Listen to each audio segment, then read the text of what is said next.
Shit, piss, fuck, cunt, cocksucker, motherfucker, and tits. It's impossible. I'm trying to tell you that. What do you want? You want the tears to come out of my eyes? Mom, please stop calling me. Mom! I'm not gonna lower it. I have to do this now. I see the awful, terrible things in my life and turn it into something funny.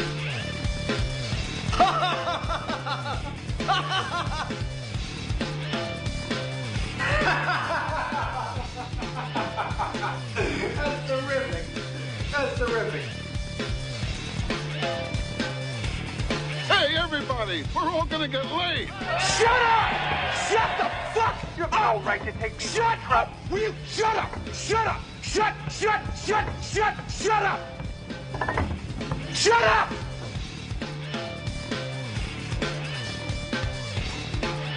Hey, I should have stayed home and played with myself. I wish we could have stayed home today. Oh, I know. Holy yes. Good morning and welcome to the Opie and Anthony program. The O&A virus back from Las Vegas, spreading back to New York City where we're broadcasting live. Oh, my goodness. We told them, man. We told them, look, I don't think it's a good idea that we do a radio show on Monday. Right. We were sitting at the Jack Black. See here, this is what's going to happen today. This is exactly what's going to happen. We were sitting at the blackjack table talking to Elo and Stray Low. Yeah. And telling them, All look, the man, lows. Look, man, we gave you, 3 good days of radio, and we're going to travel all day Sunday. I really think it would be best for everyone if we did a worst of. Yeah, we did a Saturday show, for God's sake. And they pretty much laughed at us. I worked them like one whole night. We're playing blackjack, and Elo was sitting next to me, and Stray Low was like in another seat, and I said, perhaps we should take Monday off because we're really going to be shot. We're coming in late on Sunday, and it's going to be a mess. And I finally got Elo to say, well, it's up to Stray Low. Whatever he says, I'll go with it. And then I'm trying to convince Stray Low that we don't want to work-o. And I got nowhere with him. You got nowhere with him? He just kept looking and smiling at me like a mongoloid and nothing. I was like, we really, really think maybe Monday might be counterproductive, and he's just, double down. Yeah, well, now look what we do now. Look what we do now. Damn. Next time you'll listen to us, but please. Well, we flew in from Las Vegas probably 2 hours ago. We flew all day. I know that much. It should not take that long to get from Vegas to New York. It just shouldn't take that long. I don't understand it. We could have. I heard people talking about flights to Hawaii, and it was the same amount of time. Yeah, we left the MGM last night, or what? Or yesterday. I don't know. What time was it then? The MGM Grand. The MGM Grand. We left, I guess, yesterday morning officially, like 4:30. Yeah. 4:30 in the morning. 4:30 in the morning. And by the time those savages got our luggage on the carousel at LaGuardia, the worst place to fly into America. Yeah, it's just an ancient airport. I know a lot of people listening all over the country, and they got crazy airports, but LaGuardia is insane to begin with. First of all, they don't warn you that they have to take that sharp right turn where the tip of the wing is pretty much in that bay. What is it called? Bay? It's called Flushing Bay. So the wing is literally in the water. Well, literally? Well, all right, pretty close. All right, I know the definition of literally. Relax. It's pretty close, though, okay? Yeah. And then they straighten out the plane, and then very short runway over there. Very short runway, so they have to really, get the plane nice and low right over the bay. And by the way, I don't know, I think it was about 10, 15 years ago, someone didn't make it because a couple of times, yeah, people would just end up in the Flushing Bay. Yeah, because they didn't figure it out the right way. Yeah. And then you're looking out your window, and I swear to you, you're barely 10 feet above the bay. Yeah. And then all of a sudden you skim onto the runway that just starts out of nowhere. Yep. That's LaGuardia. Lots of fun coming into LaGuardia. And then you get to LaGuardia and you have to wait 40 minutes for your luggage. Mm-hmm. I don't get that. Pain in the ass. And you're tired because you flew all day. We finally got our luggage around 7 at night, I guess. So 4:30 in the morning, we started our trip. 7 at night, we're finally driving home. 7 at night, New York time, remember? Yeah. So you tack on another 3 hours. It was fun for me. Oh my God, my flight. I had to stop in Cincinnati for some reason. We all were on different flights, different stopovers. No one had a direct flight. Yeah, the three main guys of the radio show, myself, Anthony, and Norton, we all left about the same time from Vegas on three different flights home. Three different flights. I went through Houston. Norton Where'd went you through go Cleveland. Cleveland? Cleveland, yeah. And then Anthony went through Cincinnati. Cincinnati. Oh, you didn't go Whoa, through what? Utah again? No, it was different this time. I went through Cincinnati. And then we get into Kennedy. I landed at Kennedy Airport. Nice, big, airport. Did we land at 3 different airports, too? Where'd you land? LaGuardia. LaGuardia for me, too. Oh, okay. Which I hate. That right turn, right, is scary as hell. I mean, the pilots could help everyone out by just maybe explaining a few things, because every airport has their things they have to worry about, They have to do in order to land there. Maybe it would be a good idea to warn everyone that the plane's going to go on about a 45-degree angle because they have to make a sharp right turn around Shea Stadium. That's the marker. Oh, Shea Stadium, time to make a right turn. And if it's the first time you're flying into LaGuardia, it scares the crap out of you. It'll scare you a little bit. You see the newbies on the plane, they're like, what the hell is going on? I've flown many times, but I've never seen the plane on a 45-degree angle before. Grabbing the armrests. Yeah. San Francisco is actually the same thing. You feel like you're going into the water because you don't see the airport at all. You just see water, and then you get lower, and then all of a awful. sudden, and then there's an airport. I was trying to remember yesterday in like the L.A. area. It might be Long Beach. That you take off and then they have to go sharp and fast straight up. Like noise regulation. Like drastically, they drastically climb more than any other airport. Is that what that's for?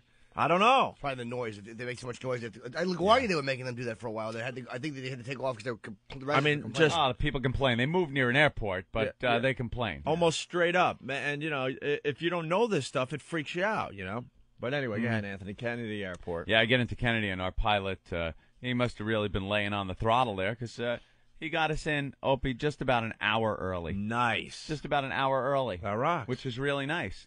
And then we got the announcement. Ladies and gentlemen, this is your captain from the flight deck. We've gotten in a little early, but we have to pay the price now. We don't have a gate available, so we're going to sit here. And I'm like, what? What? There's no gate available, so we're going to sit here on this taxiway, and we'll get you further information as it comes in to us. And now you're sitting on the plane, which is worse than the thing in the air. At least when it's in the air, you're doing stuff or reading or watching TV or something. When you're sitting on that runway and you can't do anything, you still can't use your approved electronic devices. You can't do anything. You have to stow your carry-on so you can't pull a book out of there or anything. So now you're sitting, dude, an hour. We sat on the runway for an hour while the gate cleared. It was wonderful. Yeah, look at Jimmy's pissed, and he wasn't even on that plane. And by the way, they lied. They didn't get you an hour early. They purposely do that on the tickets. They make it look longer. Like they add extra time on there just so they can land and say, we got you in early. Right. Well, maybe you shouldn't have put 6 hours from New York to Cleveland, and you wouldn't have got me in early, stupid. You're absolutely right. I mean, it's an old, hack comic bit, but they can get you there earlier. Do it. Make the plane go faster, whatever it takes. What do you hear the bit I have about the food on planes? It's those little bags of peanuts they give you. The approved electronic devices. All right, let's stop with that crap, all right? Yeah. They're trusting us with our cell phones not to turn them on in mid-flight because it might blow up the plane. Blow up the plane. But, I mean, seriously, what is your electronic devices really going to do? And if it was going to do something, wouldn't they collect everything before you got on the plane? You would think they would if it was really that dangerous. There really isn't anything. I'm trusting some loser from Wisconsin not to, turn on his cell phone in mid-flight. Yeah, turn it off. That might possibly blow it up and one in a what? Who knows, a billion? It's like it supposedly interferes with the equipment they use to take off and land with. And they're not even sure if it does or not. Yeah. It's one of those things. And I think in 2006 they're going to allow cell phones on the plane as you're flying, which just the worst idea ever. Yes. You know, with these chatty Cathy asswipes sitting there all day just yapping about nothing. You know what it's like on the train? It's a nightmare. They had to make the goddamn quiet cars because you're sitting there and it's loud guy. Maybe I'm just like self-conscious or something, but when I'm talking on the phone on the train, it's like, hey, how you doing? No, I'm on the train. Yeah. And they hear me fine. I could hear them. There's no reason to, we should be getting in about, 6:30. There's no reason to yell. And it's this self-importance thing that they think everyone should hear the great stuff that they have to talk about. You remind me of a story. I can't tell you which brother. You know I have a lot of brothers. Yeah. My brother punched a guy so hard in the face because he was too loud on his cell phone talking about the colored people. Really? The guy's using the N-word and stuff, and he's sitting next to my brother. My brother's like, look, man, I really don't like that type of language, and you're really loud, and I really would appreciate it if you would just, shut up, basically, right? I and agree with your brother at the beginning of that story. The guy's like, whatever, dude, blah, blah, blah. And it continues. And he's just using the N-word and and my brother, he's wound tight too, Wow. He's like, I told you I don't like that word and you're too loud and people are trying to sleep. My young son's in the car. I don't like that kind of language. So my brother, times it perfect. His stop is coming, right? He just freaking wails and punched the guy. He says as hard as he's ever punched a guy. Wow. Square in the face, and then just steps off the train and gets away with it. Exactly what he deserved. Yeah. And then they open it up on the airplane. It's just going to be people, because you hear it at the gate when they still have you're able to use the phone, and you hear the people just bip, bip, bip, bip, bip, with the rings, the stupid ringtones.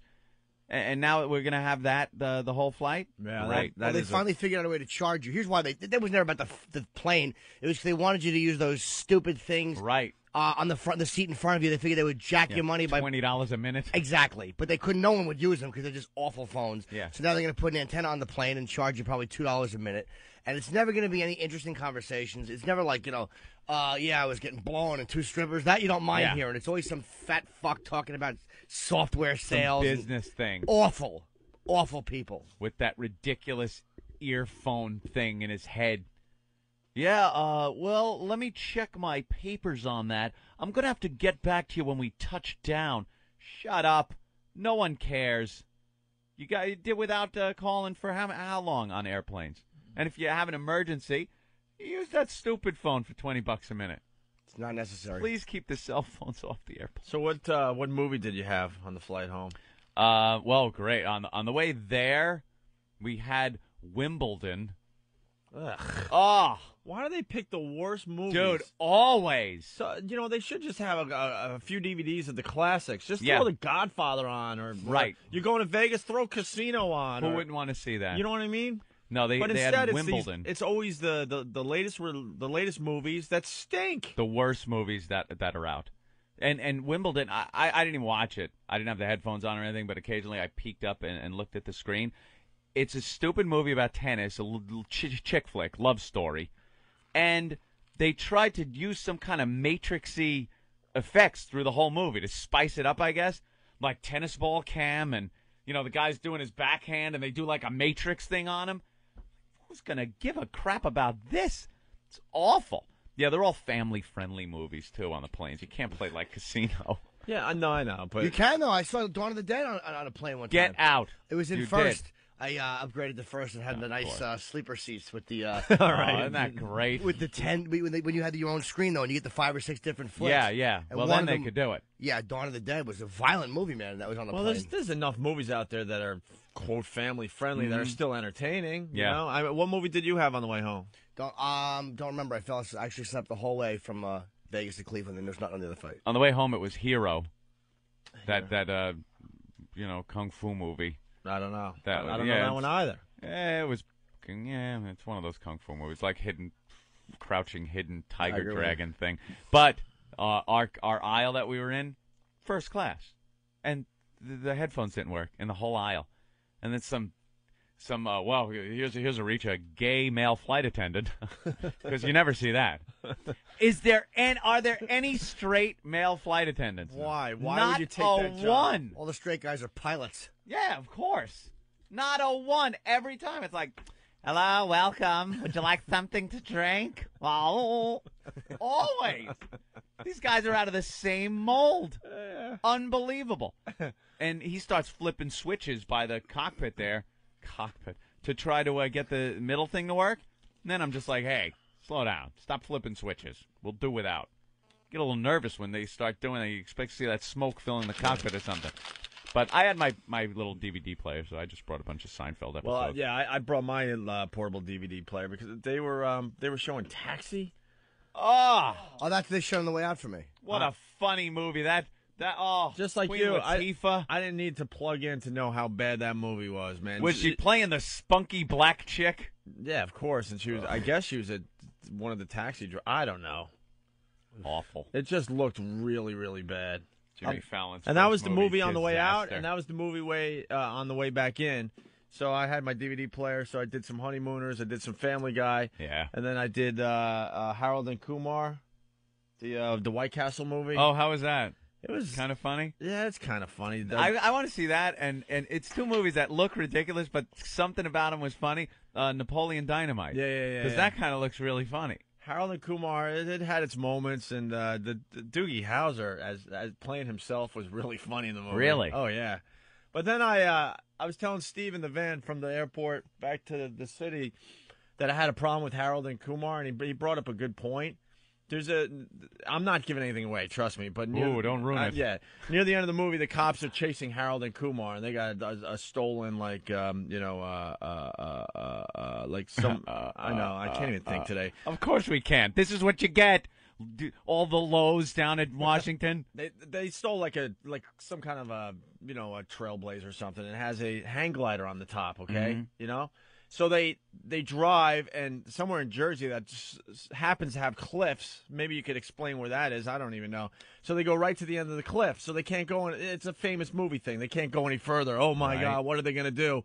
And the truck is kind of teetering off the edge, and they have to get out. And it's pitch dark, okay? And all of a sudden they're like, what are we going to do? What are we going to do? The cops are on the way. They're right behind. Literally said, they're right behind us. So they see the hang glider. So, they get the idea they're going to hang glide down this, cliff because the White Castle's in the valley there or whatever, okay? So it's dark. The cops are on their tail. They have to do something immediately. They see the hang glider. So now the next scene cuts to bright, sunny day, and they're in full hang glider gear, and now they're ready to jump off the cliff to get to the White Castle. What's that about? It was like, what? Was it a film flub? So we talk about film flubs on the show all the time. They just ran out of darkness? I don't know, because the stupid thing is, the cop, and then the cop finally pulls up. So what? He's been driving for 3 hours to get to this point, right? And I'm like, it took me out of the movie, man. I'm all pissed off, right? So Steve goes, I can't believe you watched it. Steve goes, that took you out of the movie, but the pot-smoking cheetah that gave him a ride through the suburbs, you were okay with that. Oh, really? Because there's a scene where they get this stupid cheetah high, and then they jump on its back and go for a ride. I was okay with that, yes. That kept me in the movie. But that one but going from the film dark club ruined it. to daytime, that took me out of it. You sure they didn't do that on purpose? Like to be kind of silly and funny, like an Ed Wood way? Wood. Yeah. Maybe, I don't know. But Cut perfect. Yeah. Perfect. Yeah, it just goes night to day immediately. So he may have knocked over a tombstone in real life. Yeah. He was a large man. It might have been hard for him to walk through doors. Poor Johnson. Let's take our first call here. Let's say hi to Tom in PA. What's up, Tom?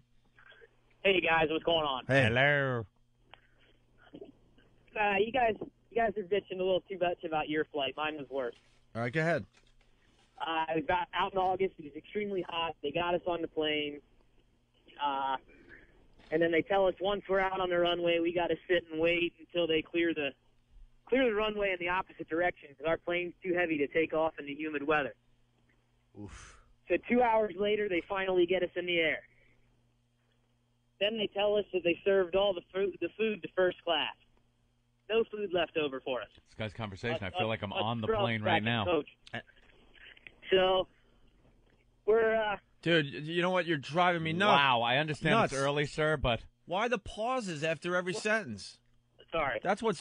I mean, your story stinks to begin with, but then after every sentence, you're taking a pause. Oh.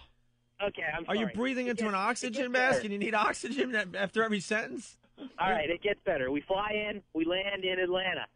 Then they tell us it's a connecting flight. We're staying on to head to Pennsylvania. We stay on the plane. They tell us we can't go in and get any food. We got to wait for the other people to get on. So now we sit there for an hour. I can't believe we gave him a second chance. The new load to get on. Once the new load gets on, they back us away from the gate. Shut up! Shut the fuck! You're all right to take me. Shut up! Will you shut up? Shut up! Shut up! Shut up! Shut up! Shut up! Shut up! You shut up! You shut up! You shut up! You shut up! Shut up! Shut the fuck up! You shut up! Shut up! So they can't bring food onto this other thing because they're waiting for other passengers to board. I don't know. You hung Oh, up. my God. You hung up. Ponderous. I don't think. Oh, dude, I didn't tell you that. You want to hear about a bad flight story on the way out? Actually, No, stop. No. On the way out, it was. I don't know how your flight was. We were all going to Cleveland to go to Vegas, but in first class, dude, get a hold. I swear to God, the cinnamon rolls, were not as warm as I liked them to be. Isn't that horrible? It was- And sometimes they were a little hard around the edge. Yeah, I like a little bit of a fresher, warmer cinnamon roll. You're such an Exactly. We were talking about how awful our little breakfast was in Coach. Like I had a half a rotten banana and some awful cereal, I think. And he was bitching about how My crepe around my egg omelet wasn't as fluffy as I would have liked it. Yeah. And the strawberry wasn't that sweet. all right. Could have been better. They have a new first class thing now. I don't know if I know Continental does. I don't know. A lot of airlines might be doing it where it's a non-refundable ticket and it's not that expensive. It's not much more than Coach. Oh, really? Yeah, that's how it's great. All right. Well, we have lots of show to do today. This is just kind of our little warm up, I guess. Yeah. Well, we gotta get the updates on the porn awards and all that, right? And we also have Kenny talking to the porn girls. Ashley Simpson being booed. We have the HBO Dwarf special finally. Ooh, some audio. So some. Actually, there's not much going on in the newspapers today, really. Nah. More info on the Brad and Jen breakup. Oh, Everybody. oh, girls, now you have your shot. Oh, I love the slobs that are like, oh, good. Yeah, he's gonna go to you. That's why he left that big-titted wonder, so he can go to your fat ass. Unbelievable. Thank God. Why'd they break up? Does anybody know? Well, because Brad Pitt was banging Angelina Jolie. Angelina You gotta Jolie. respect that. That's exactly what he That's should what be I'm doing. thinking. They're kind Those of big chapped lips of hers. they're kind of hinting at that he spent a lot of time with her when they were filming a movie together, and supposedly Jennifer caught Brad having phone sex with Angelina. Is that the story? Jolie. Well, one of the papers is reporting that a British tabloid swears that's what happened. They don't have any kids, right?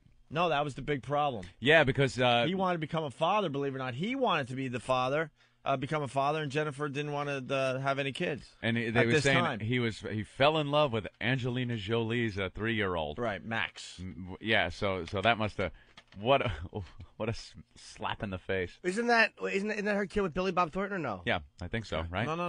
No? You guys are all over the ball field. 3 years old, and it's not Billy Bob Thornton's kid. Well, I think they adopted the kid when they were together. Oh, All right. Well, okay. I was right then. is it a little Asian child? Yeah, a little chinky. That's what they love bringing them over from like Korea. I think you missed the button on that one. The little. There you go. A little chinky. A little chinky, yeah, a little Asian fella. Hollywood loves that. They get little Asian or black kids or something like that. Anything but white.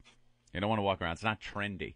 It doesn't make people look at you and go, "You're such a great humanitarian." That's in not person. true either. Stop it. It's just hard to get a white kid. It is not. Rosie O'Donnell got a couple. It's very She don't hard care. to She didn't adopt want- a white kid. They're in demand because they're lovely children, very tussleable. But Rosie O'Donnell got like 2 or 3 or whatever. She had the special inside connections, I guess. I guess so. Something was going on there. I think they do it, though. Believe me, a celebrity, they'd find the white kid. Yeah. They do it to look like, so people look and go, ooh, it makes news. It makes news more than it does for, they love photographing them with their little kids of mixed ethnic backgrounds. With their little chinky. Yeah. They, I think one reason they should do it at least is because it doesn't wreck the body. You know what I mean? Because Angelina Jolie doesn't want her body racked by a pregnancy and her tits falling and her stomach all messed up. True. Because then whatever celebrity you're sleeping with is just going to go out and bang someone who's 19. There you go. So they probably figure, let's adopt and keep the body right. I like it. Very good. Enough kids in the world. Stop pumping them out, stupid asses. Pick up a few Chinese or wherever else they are. Seriously, there's a billion kids that need to be adopted. Just grab one. Just grab one. Grab one off the streets. Nice Swedish boy in Thailand. And if you happen to float by you, just grab him. Washed up on a beach. You're mine, son. All right, we're going to take a little break here, and we'll continue with the Opie and Anthony program. Lots to get to. They replaced us with Opie and Anthony while we were, like, their... Yeah, I go, well, I don't even know why you're... I said, this doesn't... They think I give a crap about Opie and Anthony. I go, well, I don't care. They think I give a crap. I don't care. Opie and Anthony. Why would I care? I don't care. I said, this doesn't... I go, well, I don't care. Say, I don't care. I don't care. Opie and Anthony. I don't care. Opie and Anthony. I don't care. Opie and Anthony. I don't even know why you're involved with me like this. I don't care. He just doesn't care, Anthony. XM 202. The Opie and Anthony Show. Yeah! Seek and destroy! Yeah! Seek and destroy! Okay, terrific. Yeah! Seek and destroy! Okay, terrific. Yeah! Seek and destroy! I'm being honest. I don't know anything. All right, we're back with the Opie and Anthony program. We like to call it the O&A virus spreading across America. Thanks for checking us out with that. Where's the rest of the gang today, man? Everyone's hanging low. Oh, yeah. Martini Steve and the Herky Jerky man. I see the only one that seems well-rested and ready to go today. He's an eager beaver. Eager beaver. Is our own Eric over there who couldn't go to Vegas. Stayed here in New York and got a lot of work done, which we greatly appreciate. We could have used him in Vegas, too. Yeah? Yeah, getting all his audio drops and stuff. He would have been great. He would have been great. Well, we had Club Soda Kenny doing some stuff at the porn convention. I don't even know how that show sounded. Did anyone get to hear it? Saturday show? Oh, man. Dirty. Well, obviously dirty, but just a mess. Just a 2-hour cluster F. Yeah.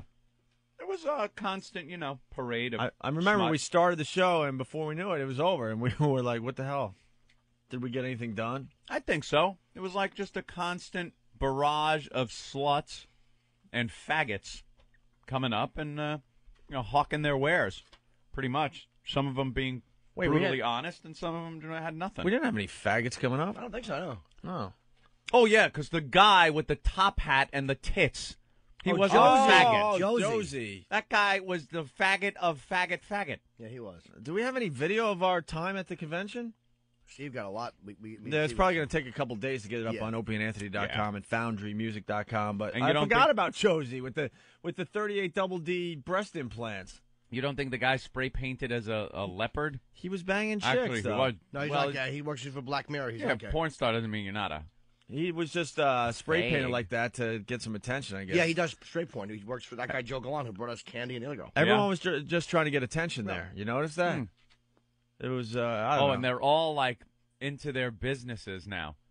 I have a business, and then they give the name and the website and stuff, and, they sell smut. It was definitely fun. It was definitely a good time. My new friend Tom Byron, I think, had a good time. Oh, your new friend Tom Byron. Why, did you do a threesome with him, too? No, I would love to have, but no. Yeah, that guy's a legend. You see your old pal, Ron Jeremy? Yeah, I saw him briefly when I was actually walking out of the convention. We said hello, and I talked to him for a minute, but he was signing. I didn't see him that night. The line of people waiting to get into that place when we were done with our amazing. show. It stretched the entire length of the Venetian, which is huge. And just a line of Safe to perverts. say the line was at least a quarter mile long. Yep. And it was at least 5 people wide. Yeah. It was unbelievable how many people were going in there. You're drinking beer online. They're all getting revved up to go in there and just, I don't know what. Well, I went upstairs, had lunch at the Venetian there, and it was just funny because porn people were walking all over that hotel. And I saw this one girl, leaving the bathroom area. She looked like she just didn't. I don't know who got her into the business, but she looked like she just didn't want to be doing it. It looked like it was her really short boyfriend who was waiting for her to get out of the bathroom. Yeah, and she was dressed up like a complete slut in an awful way. She just didn't look the part at all. So her makeup wasn't right, and it was runny, and it was just, she just had a little too much skank going on, and she's holding a dildo.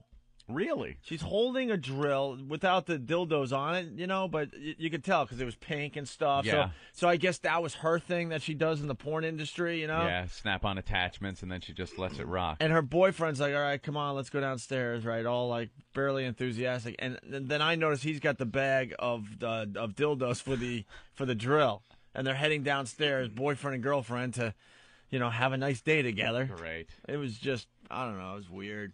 The whole thing was weird. It was weird. Like I know Jimmy and Steve weren't leaving the place. It was like 8-year-olds at Disney. Yeah. They just would not leave this place. And I don't know, it was kind of weird. I mean, it was cool to walk around and see the smut they were showing on the video screens and stuff, but all the chicks are just kind of ravaged. They're just this side of hot, maybe.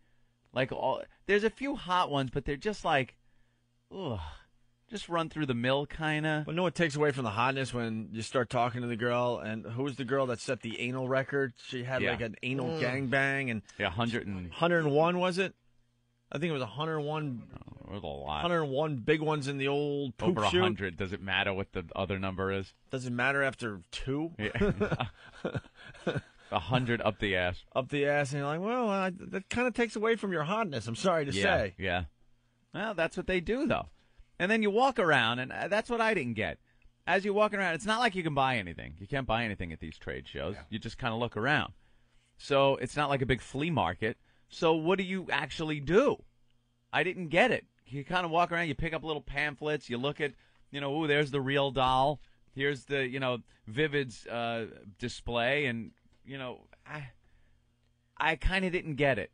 It's like any other convention, though. You meet people, you get your picture taken. A lot of guys want to get their picture taken with the hot chicks. That's what I figured. Yeah, they were just coming there to. But I mean, that's what, a quarter mile of people. Yeah, that's what skeeved me out enough that I just needed to go. Was not the actual, the porn stars, because like Ann said, there were a bunch of them that were definitely hot and stuff, and you had some skanky ones, whatever. But it was the people that were coming in really, really bothered me. Yeah, they all looked like pedophiles or something. Ugh. There was a look in their eyes that just wasn't right. Yeah. I'm sorry to say, Jimmy, it just wasn't right. Sorry to say, 90% of them probably have WOW stickers. Who do you think the fans of this program are? It's everyone on that line. Exactly. I don't know, man. I saw maybe $10 billion a year. No, I understand it's a massive industry, but I don't know. How good did Inari? You had the old guys walking around with their pants just a little too high. There was just something not right with a lot of these people. Yeah. Some of those weird old guys with, like, bow ties. Yeah. Like a guy in a suit with a bow tie and big, thick glasses walking around just picking up every little pamphlet, looking around at the scantily clad girls. Just a little frightening. Yeah, there's some real creeps. Mm-hmm. But Inari Vox looked very, very sexy, and I couldn't believe when Steve brought her over and she's rubbing her ass on my leg. That was like a dream come true. Oh. I guess the hottest one, I don't know, that blonde was kind of nice. Which blonde? That showed up at the table. I can't even remember her name. Which blonde? There was like 4 trying or to think 5 of what them. she did, though. She was really hot looking. Yeah. No, there were a few that were really hot. But then you looked at a few of them, you could just see it in their eyes. They're just like... Some are beaten up. Way beaten up. And, they're just like, wow. What was that chick that didn't want to talk about that other... I think that was Tiffany Minks who didn't want to talk about Max Hardcore. Yeah. I know it was Max Hardcore they didn't want to talk about. Isn't that something? A lot of girls don't like him. Yeah, she didn't want to talk about it. She's in the porn industry. Yeah, but it was the first time she did anal or something, so I guess she was new and she couldn't really pick her spots, And I guess she had a horrendous experience with this guy. Well, Max is scary, man, and a lot of them do not like Max because he is really rough on them. Max, I told you, he gets a speculum, and he holds her mouth open now, and he's like urinating in their mouth. Like, that's where he's gone to. Max. Wow.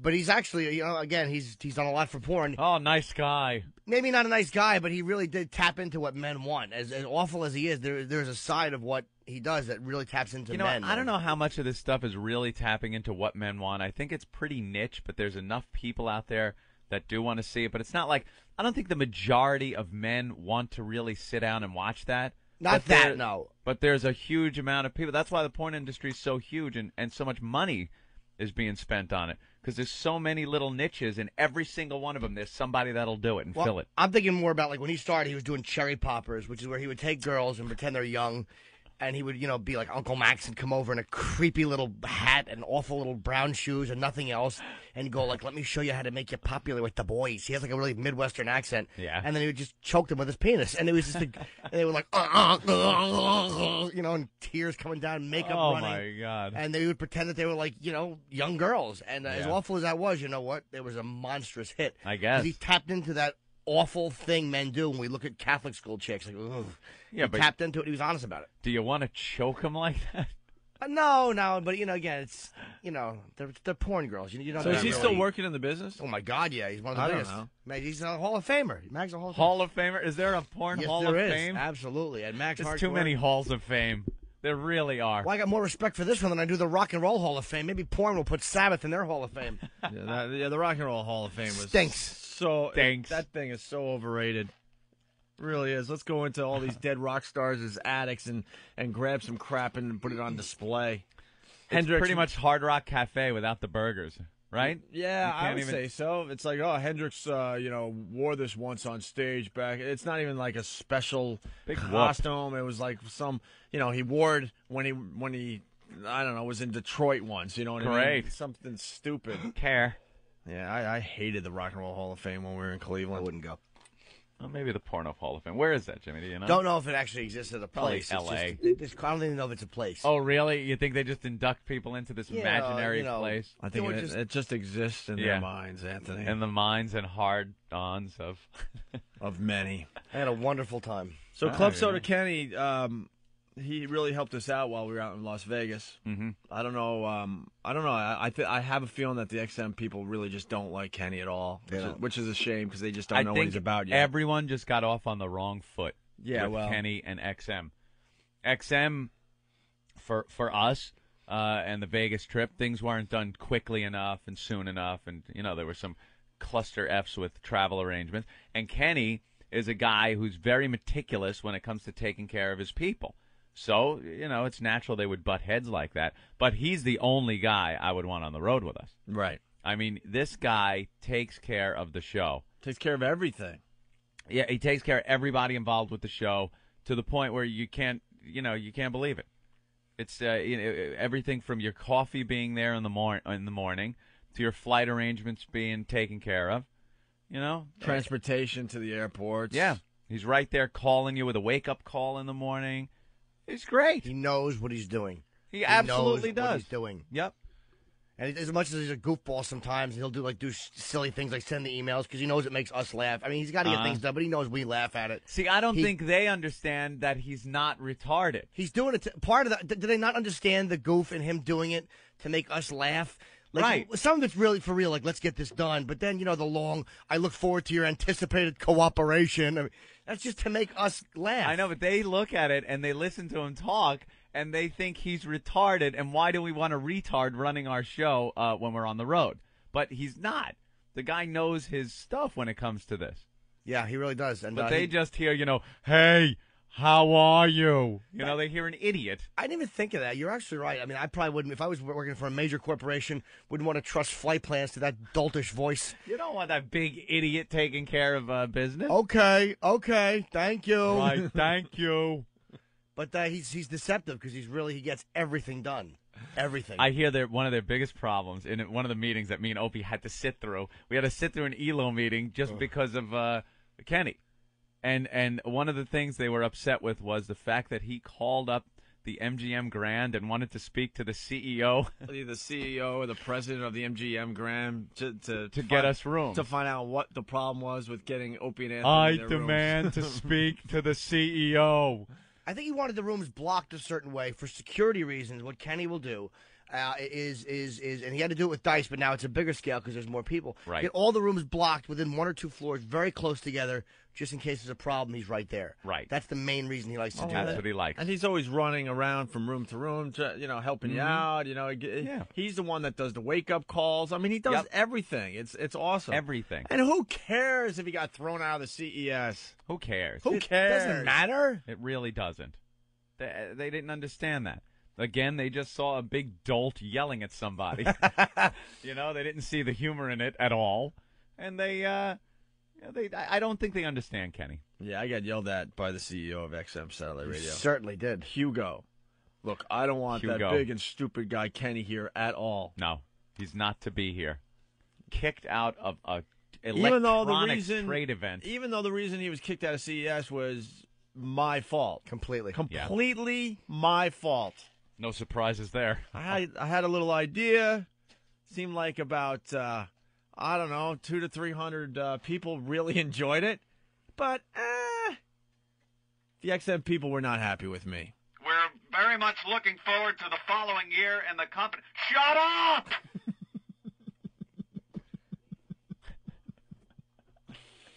Yeah.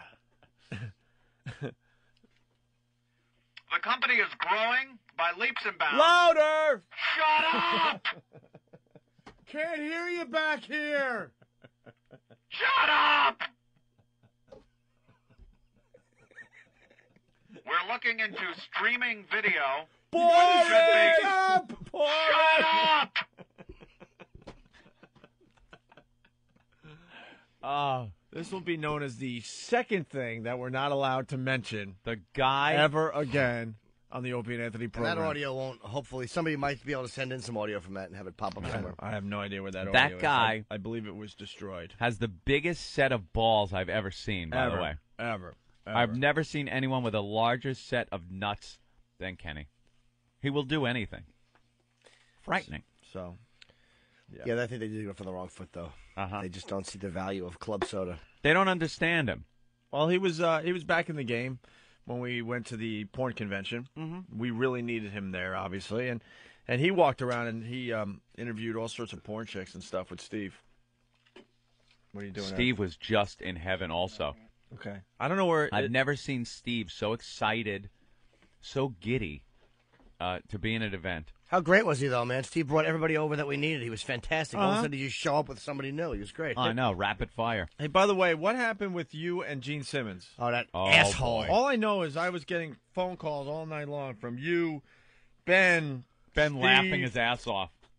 Really? That's surprising. Gene. What? Gene blew him off. What happened? Gene Simmons. We just had him on the show, a week ago, 2 weeks ago. I'm in a bathroom. All right, granted, that's a little bit creepy. Mm-hmm. I'm in a bathroom, and I see him, and he walks in the men's room at the Venetian. So he walks by, I go, hey, Gene, and he goes, hello, and of course he doesn't look. He just keeps going straight. Again, he's a rock star. I don't blame him. I wouldn't look at me either in the men's room. I decide to wait outside, say hello real quick, and his security notices me kind of lurking there with Steve. So Gene walks out, and I'm like, hey, man, I'm on the Opie and Anthony show. You just called in last week. And he's like, all right. And he just won't even look. He just walks right by. Wow. And, Steve, were you there when he got blown off by Gene Simmons? Yeah, we both did. We both got totally blown off in a really condescending... I forgot. Yes, you did. Oops. It was just... He's... Like Jimmy said, he's walking into the bathroom. I was the first one out. I said, oh, hey, Gene Simmons. He said, oh, hi, how you doing? And as Jimmy came out, we waited. We were going to talk to him. And it was just so goddamn dismissive and condescending. And we totally explained who we were, exactly who we were, mentioned the fact that he was on the show. We just wanted to talk to him. And his response was, that's nice for you. I have to go. And he goes, and then he had to leave. And he goes, oh, Opie and Anthony, I might see those guys later. And I'm like, all right, can I just get a quick picture with you? He's like, no, I'm really running late. He goes, you can walk with me if you want.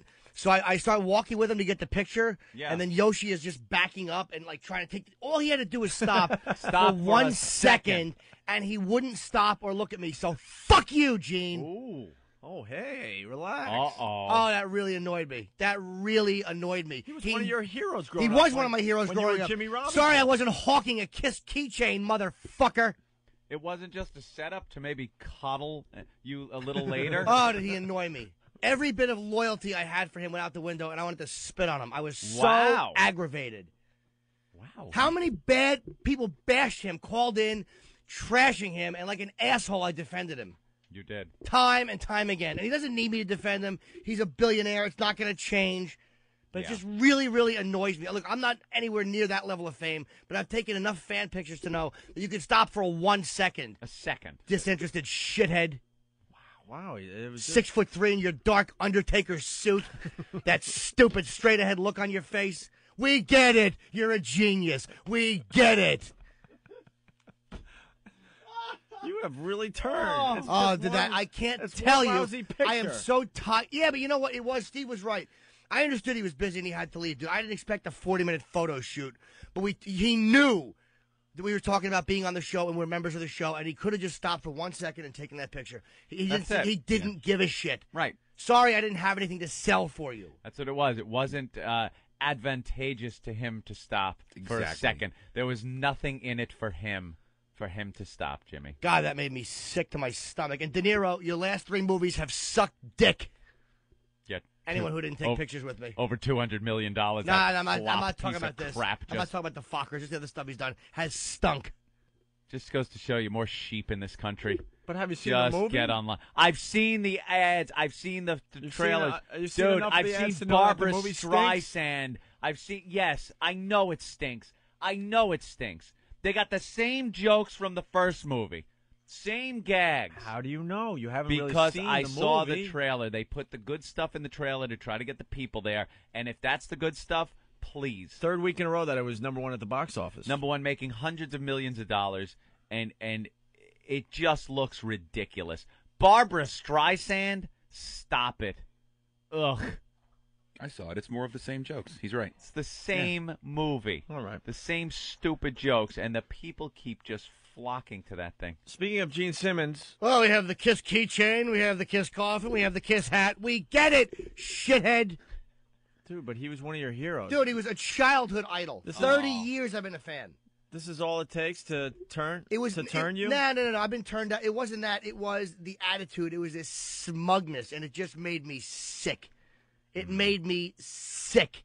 And also my own nonsense has made me sick. Too good. My own defending this asshole.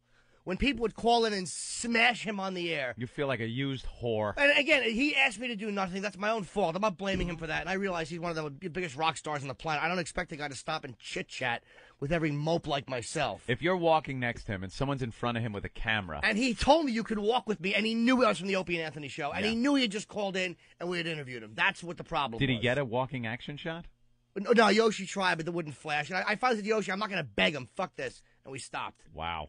And then the complaining began. Oh, I can't tell you how aggravating that was. He lamented about this for a good 3-4 hours after the fact. I was just hot. obsess over it. I was pissed off, man. Really pissed off. I'm really doing what? What are you busy doing? All right. Certainly not creating a good record in the last 15 years. What are you busy doing? Another rap video, perhaps? Firestarter? Fuck you. Just because you didn't get a picture. Dude, I can't tell you how much that aggravated me. All right. Maybe you can. Yeah, this is how annoying he is. He has to go to Australia to find a room full of people who want to hear him babble for 30 minutes. More about your philosophy on life. Well, I think that you shouldn't get married. That's easy to say if you're a bassist in a multi-billion-dollar rock band, stupid. Most people don't have those options. True. Gotta agree with But he would defend all this if he got his picture. That's what amazing. I know I'm a phony. I know. This just believe me. Thank that's you, why I just attacked De Niro in his shit movies. I'm tired of being nice to these celebrities. I'm tired of it. It kind of made me realize what a worm I am sometimes. What a worm you are. I know. Yeah.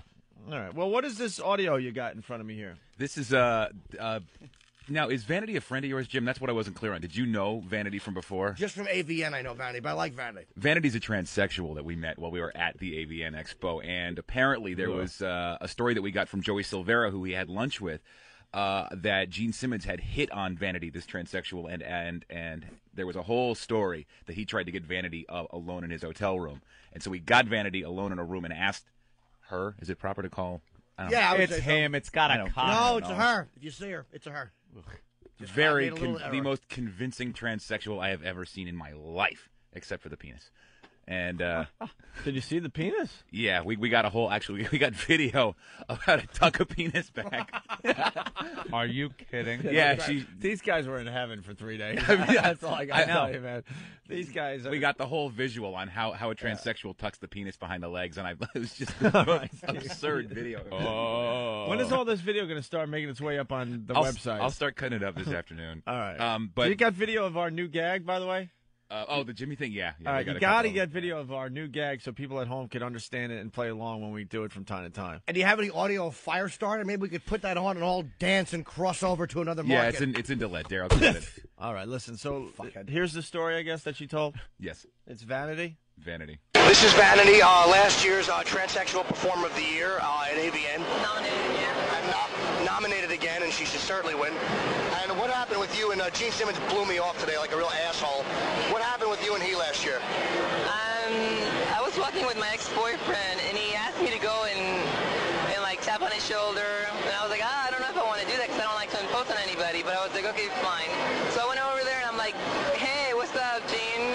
I'm a fan. My name is Vanity, and it's the trip because I just saw one of your films with the original Vanity, the Prince Vanity, and he was like, oh my God, yeah, I know her, and I said, well, you know what, I'm transsexual, you know, and he was like, what? You're the fucking best transsexual I've ever seen. And he was like, no fucking way, and he was with this girl, I don't know if it's his wife or girlfriend, and he was like, come back up to the hotel with us, to the room with us, and I was like, yeah, you know, and then my ex-boyfriend came up to him, and he's like, hey, can I get a picture with you and Vanity? He was like, get the fuck away from me, you know, and I was like, that's my friend, that's Doug, that's my friend, he's with me. He's like, oh, I don't give a fuck, I just want you here, I don't want anybody else around here, no fucking pictures.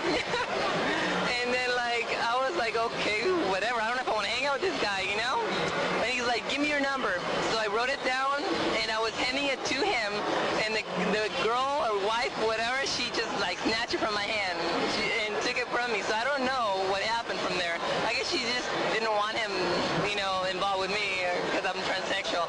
Because she was like, oh my God, if people are getting this, you know, recording this, then you could get in so much trouble, Gene, da da da da. But you know, he definitely wanted some, that's for sure. Wow. That's for sure. Like it just sounds like a guy trying to put on a girl voice. I'm sorry. You hear occasionally, yeah, you get that yodel thing where it gets back into the male voice. Yeah, if you're just going on the audio, it does sound very masculine. But but you know what? Visually, that audio, I was like Mr. Edison's talking machine. Was that recorded on? It was recorded on a little one of those a foil disc dictating machine. Really hard. We put. What I did was incorporate this wax disc on this needle. And what you do is you talk into this, I call it a microphone. Jesus. Well, that's The because hell, what kind of recording device is that? That's because just before we flew to Vegas, I go, Steve, you got anything to record audio on? And he goes, no. I go, well, don't you think it would be a good idea? So he went to Radio Shack and got this cheap little thing. It wasn't cheap, but it was the best one they had, and it's one of those little digital dictating machines. And it doesn't help that there's 8,000 people talking in the room around you when you're doing this. Mary had a little lamb, his fleece was white as snow. Oh, my goodness. So there you go. Oh, yeah. That was the transsexual. I guess the point is, if Very I was wearing hot. a dress, Gene would have been happy to invite me to his room. Is that clip kind of telling us that Gene's a cocksucker? Is that what it... No, I don't know. No, I don't say that at all. No, I don't. Is that what you're trying to say, Jimmy? No. Your hero? He certainly acts like one. But He was no, your I don't hero think so. before he decided not to have a picture with you? His cockiness really just sickened me, and the listeners that were trashing him were right, and I was wrong for defending him. All right, with that, we'll take a break, and we'll continue. Well, you know, I've heard a lot of radio over the years. This is probably the worst. Way back in the middle 60s, there was a small station outside of Moline, Illinois. I believe it was WRCW, not sure of the call letters, 1590 daytimer, signed off at sunset rather. They were pretty bad. They were pretty darn bad. But this is probably worse. Agapame to Opie and Anthony. The Opie and Anthony show. It's everything 24/7 XM 202. The O&A virus. It's everything all the time.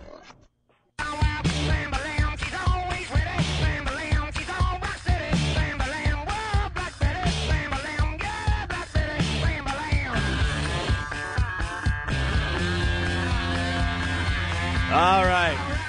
All right. You're checking out a very tired crew. It's the Opie and Anthony program.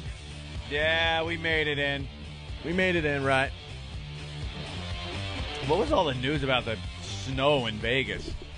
Like, you see there. You didn't see when we were flying out? There was snow in all those mountains around Yeah, Vegas. on the mountains, but there's always snow in the mountains. Right. Well, there was a lot of snow. I was hearing on the news, snow in Vegas. This is amazing. It's the first time I looked out my window. Nothing. No, it was warm. It was like 50, 55 every day we were there, right? Yeah, and then you got to hear from people, I heard it was snowing when you were in Vegas. No, it wasn't. It wasn't snowing at all. It's kind of nice. Maybe in northern Nevada they got some, I think. Didn't they? In northern Nevada? Yeah, but that's no. Look, they're showing Reno covered in snow on the news. Oh, wow. Well, Reno's just getting dumped on this year. Mm-hmm. That was the first time I spent any time in Vegas, really. I was there for like 16 hours once when Stephen Lynch was on tour. We did the road trip from L.A. to Vegas. So I didn't really get to see, a lot of Vegas that time. What amazed me about Vegas is just how many freaking hookers there are. Oh, yeah. Wherever you look, wherever you go, doesn't matter what time of day. That's where they hang out. That's where the money is. You play spot the hookers. Mm-hmm. Some are very obvious. They dress the part, and others are very subtle. They're by themselves doing the video poker and stuff, just waiting for someone to kind of saunter up to them and start a conversation. Think that you're actually getting a girl and not a hooker. And we had a wake-up call at, we all had to get up at, 4:30, whatever it was yesterday, leave the hotel about 5. And we were leaving the hotel with all the hookers. Yeah. All the hookers. And the security guys are now stopping the hookers. Maybe Jim can help us out because he does prostitution for dummies here for us on the radio show. All the hookers were leaving through the elevators that, whatever, and they were getting stopped by the security guards on the way out. What's that about? I don't know, to be honest. I saw it when you did. I'm guessing it's just, I think they go through these little cleanup things once in a while where they try to boot them out. They know they're going to come back. But you just can't have a hotel like the MGM or the Venetian being overrun by prostitutes. They try to keep it overrun. Yeah, well, that's get the roaches out. There was one morning because I was on New York Time. I got up real early, went downstairs to get Starbucks at like 5 in the morning, and I'm telling you, I could not believe how many hookers were in the hotel at that hour. Well, they know it's a bunch of guys with a little bit of cash on them, and they talk in little groups because they're bored now and they know it's the end of their night and they got nothing else going on.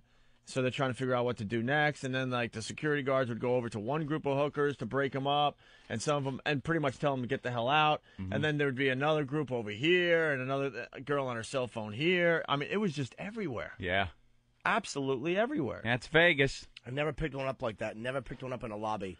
I'm too scared they're a cop and it's a setup. I always get too. I have to call them on the phone and have them come up. You wouldn't know where they're coming from. Yeah, what you don't know they who's are. watching you do that. It's just I had a couple I've talked to.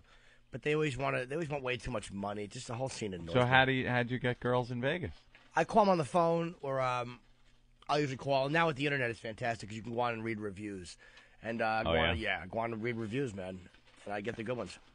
And you have your computer with you everywhere. So, laptop, everywhere. Plugged right in your room, and you punch them up. And since my Dell desktop has been out of commission for probably 2 months now, and they promised me a new one a month ago, and I still haven't gotten it. Oh boy. Of course. I hear Gene Simmons runs that company, Dell. Yeah, it wouldn't surprise me. Maybe I could. What's the word? You get copyright the little money bag symbol. Ugh. Ugh. Just because he didn't take a picture. No, not just you because... can't turn on one of your heroes because he wouldn't give you a picture. Yes, you can. First of all... You would defend all this stuff, though. I would defend it, but not the arrogance behind it and not knowing when we'd hawked product for him when he called in a month ago, and I wasn't asking to hang out and do an interview. Hey, that's right. We did. Do you honestly think that we're all friends? That is business. We do a radio show. We invite someone like Gene Simmons on to give us some good radio, and in return, he'll promote some crap. That's what it is. And when it comes down to it, as soon as these mics are off and he hangs up the phone, he could care less about us, and quite frankly, we could care less about him. Understandable, but is that really good radio, that stupid audio we played, and him sitting in front of a room full of people who are just so happy to be in the room with him, not realizing that the content is boring and tedious and pompous? I think he's absolutely right.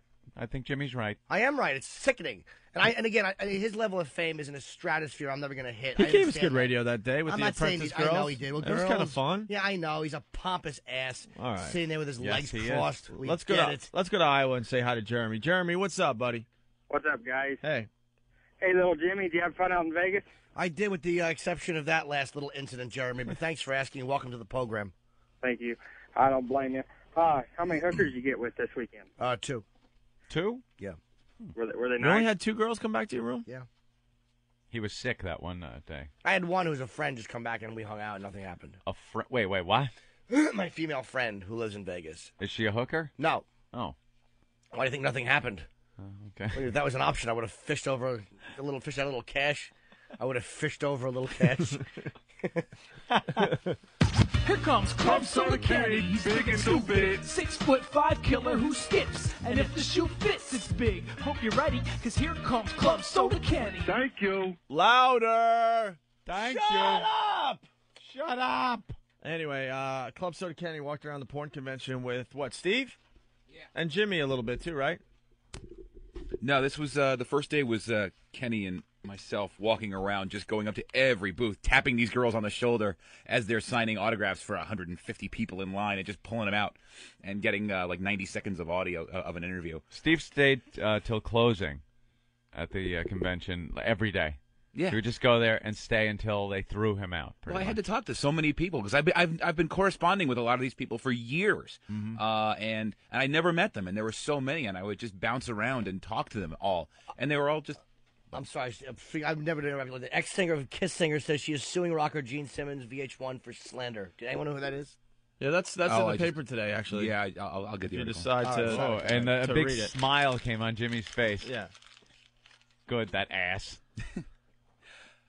Anyway, but yeah, I just had to meet all these guys. Like Brandon, I'd been talking to him for years. I finally got a chance to meet him, and it was cool. He was a nice guy. Unbelievable. These guys were in heaven. I know. It was great. Look at him. He's still smiling. I do love those. They're nice. They're actually, most of them are really nice, too. Like, I went out to dinner with some of the legends. John Leslie, Silvera. My God, Paul Thomas was there. We saw Gina Lynn. We saw Joey spouting Gina Lynn, I know that Amber name. Lynn. These are all most of them. I know the Amber Lynn, sure. Yeah, a lot of these, they're all really nice people. I mean, they're pretty normal. I only know a couple of the girls' names.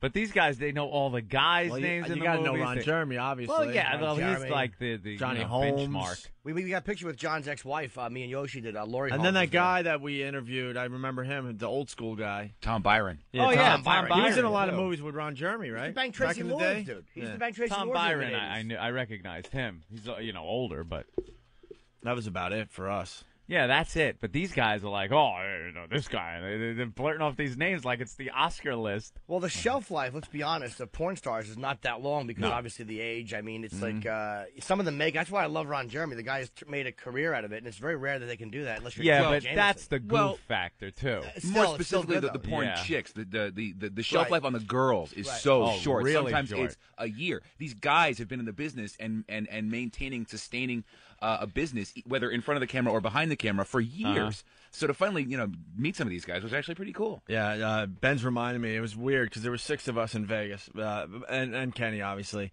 And Jimmy, Steve, and who was the third guy? We were talking about how Eric wanted autographs from Steve of porn people. Oh, yeah. So, like, Ant and I and Ben could care less. Yeah. We went, we took a peek. It was cool. Yeah. Definitely cool, but all right, time to do something else in Vegas. Exactly. And then the other half of the staff just completely the opposite direction, couldn't get enough. Just could not get enough of the porn. At the convention, at the awards show, they're hanging out, going to dinner with these people. Having lunch, and I didn't, I don't know. I just didn't really get it. But when you hang with them, like Joey Silvera is a good friend of mine. So we don't just talk about porn; we just hang. I mean, he's like a regular dude that I know. He's just a guy. Yeah. If you saw his face, you go, "Yeah, I know who he is." Joey Silvera's going to go out and get satellite radio. Well, yes. As a result of us. They're all. You know what it is? And who's Joey? Joey's another legend. He's Look how he just looked at you for a second. Opie says, "Who's Joey?" And Steve put this what face on, like, "What you that's sacrilegious." Well, his face, you'd know. You'd know his face. You'd go, You'd "Yeah, know. all right, right, but a lot of movies, yeah." All right, well, whatever. Whoa. Who's that? You don't know. I hope he didn't hook up his satellite radio already. Who's Olivier? What? Yeah. Jesus. All right. We got to go back to. We got to rewind a little bit here. Leighton the trucker. What's up, Leighton? Oh, not much. How are you guys doing this morning? Pretty good. A little tired, but I think we're starting to wake up here. Yeah, I feel the same way. Right on. Anyway, I was just curious, Jimmy, why were you a little afraid to pick up a prostitute in the MGM Grand when prostitution is legal? It's not legal. No, it's not. It's sir. dude. It's legal in certain Clark County, Nevada, which is Vegas. It's not legal at all. They People will have arrest such your ass for that. A misconception of that. Oh, yeah. They think prostitution is legal in Vegas. It's not. The closest place, I believe, is 63 miles. It's one of the ranches, the Chicken Ranch, which I've never gone to. The Bunny Ranch, my friend Dennis owns, so that's the only one I would even consider going to. Yeah. From what I've been led to believe, it was legal all over. Shit. Nope. I got See? friends who would have just walked in there and just said, "To hell with it. I'll take you 5." And that probably gets a lot of guys in trouble. They're a bit more tolerant of it there, I think, than other places. They're a bit more tolerant. Oh. But Steve just took out a picture that really is violating. Yeah, turn that over. Wait, let me see that. Jesus, what is wrong with you? All right, Leighton, thank you. Yeah, it's definitely not legal in Vegas where we were, but, I mean, obviously everyone kind of looks the other way for the most part, as long as it doesn't become, completely out of control in the hotel lobbies. What are you looking at? Oh. What are you looking at? There's a picture of him. It's just an awful photo. I don't know why that bothered me so much. What is this? It was a flyer that was on one of the. No, he's not talking about what the flyer is. It's like, what is that guy thing? There's a guy that looks. It's a vagina. He has like a clit and a vagina. But is it a guy that? He looks like a guy. He doesn't look like someone transgendered from woman to guy. He looks like a guy. This guy looks like he's bald with like a handlebar mustache, lots of tattoos. Picture the strong man in a circus. This guy would kick your ass. Yeah. Big time. He's the type of guy that would kick your ass. And then you could have sex with him. And he's in the woods here, and his pants are pulled down, and yeah, that's like a big clit, is what it is. Oh, that is awful. What's his name? Buck? Is it? Is that what the thing says? Something Buck? Ah. That was hands down the weirdest picture I saw there. Yeah, that really scares me on some weird level. Isn't that creepy? Don't throw that out. That's on the wall. Eric then hands me a whole fistful of Anna Kournikova pictures to cleanse my palate. She was pulling down her bathing suit a little bit while she was on vacation, and the paparazzi got a picture of her snatch. Yeah, she's trying to get sand out of there, I guess. And what website is Anna's snatch on? I don't know. Eric said he emailed me the link, but it's not popping up on my email. All right. Know, well, I'm sure a lot of people out there want to see these latest shots of Anna Kournikova. Her body is a little masculine. No, not look at all, dude, not at all. You're Stop. getting picky. Come here. No. Once again, you're getting picky. Look at that. Look at the bottom half here. Without looking at the top, it's a little like. You're insane. See? Look here, dude. You're no, insane. I'm not saying. Relax. I'm not saying You're it's not insane. hot. You're I'm just insane. saying. What she's makes got it really manly? no. Okay, she's got no real hips to her. She doesn't, and she's got the V thing going. A lot of women are doing the V thing with the abs now. All I'm saying is her body is Jimmy. A little. Help me out here. Yeah, I don't. You're see reaching, anything, bro. It's You're hard. I reaching. don't see anything masculine about it, but I she's muscled. She's well muscled, but she's an athlete. Yeah, So she's an athlete. She's Works a on her muscular abs, so gal. she's got a little bit of a V going down there. The V heading toward the vag. Mm-hmm. It's very nice. Very nice. All right, Eric's got the website for you. Oh, the dude hung up. He got a hooker for $7. You got $7. Are you sure he wasn't playing on the old story I told where I got oral treats for $7 and 2 cigarettes in Plainfield, New Jersey? I don't know. Or was it New Brunswick? It was probably it was one of those I two don't know. places. So Steve got a whole pile of porn in front of us here. This is all the samples he got from the convention. Can I have that? Because no one's paying attention. This here. is from. Let me tell you where this is from. Maybe people can find this photo. It's called a Robert Hill Superstar from Robert Hill Releasing, and this guy's name is Buck. Robert Hill Releasing. I don't know who Buck is. I don't know what he does. So go to Robert Hill Releasing. Maybe somebody could find this online. Oh, I got a website. Just a freak. www.roberthillreleasing.com. All right, very good. All right, so Steve got a sample of stuff from the porn conventions and porn convention. You want to go through this fast, and then we can get back to the Anna Kournikova. So we have in front of us here, we have One Night in China. We now have China's sex tape. This is the latest craze out there. Semi-famous people making sex tapes is all the rage these days. Also, Anthony, we got the clown porn we were talking about. Here's the clown porn video. Oh, goody. Or DVD, I should say. Yes, it's people dressed as clowns having sex. Is that hot? I say no. I say this is nothing hot about this at all. We're on the same page as far as that goes. A back cover's got a different picture. Clowns in general are creepy. Yep. And that's just deeply disturbing. They've got the clown noses on and the big clown glasses and the clown makeup and wacky wigs, and they're having lots and lots of sex. The only hot clown sex was brought to you by John Wayne Gacy. Just trying to think of how to tie him into this whole thing. And that DVD is starring who again? It's on the front. Holly Stevens, Jenna Brooks. Oh, and featuring Fred the Wonder Chicken, which looks like a penis dressed up like a chicken. And their big slug line here is clowns fucking. Yeah. That's it. All right. Well, we also got a bunch of copies of One Night in Paris. Paris Hilton's sex tape. Paris's sex tape? I've never seen that. Yeah, and, you got to check it out. In the paper today, it's saying another Paris Solomon tape ready to go. Yeah. Will it be this year's big seller? Paris Hilton was last night braced for the release of a second video of her sex romps. Sleazy ex-lover Rick Solomon plans a sequel to the tape that made him millions. The gambling tycoon boasts he has more red-hot footage. A source revealed he is telling friends he has another Paris porn tape ready to go. So we're going to see more of Paris Hilton, Anthony. A second tape coming out. Thank goodness. And an insider said of the new clips, millions worldwide will want to see them. Of course they will. These things sell like crazy. We really are dumb. It's amazing how a lot of people in porn are kind of blackballed from the mainstream industry, and kind of booted out, and they're not, and they're good at it. And this whore, this spoiled whore, she just bangs a guy, and we this dummies in this country, which we are, make her a celebrity, and it's revolting to me. She's not even great in bed. No, it was pretty lousy. If you watch the video, you never want a girl to go, ew, in the bedroom. If she's doing that, you're actually legally allowed to cave her head in with a shovel.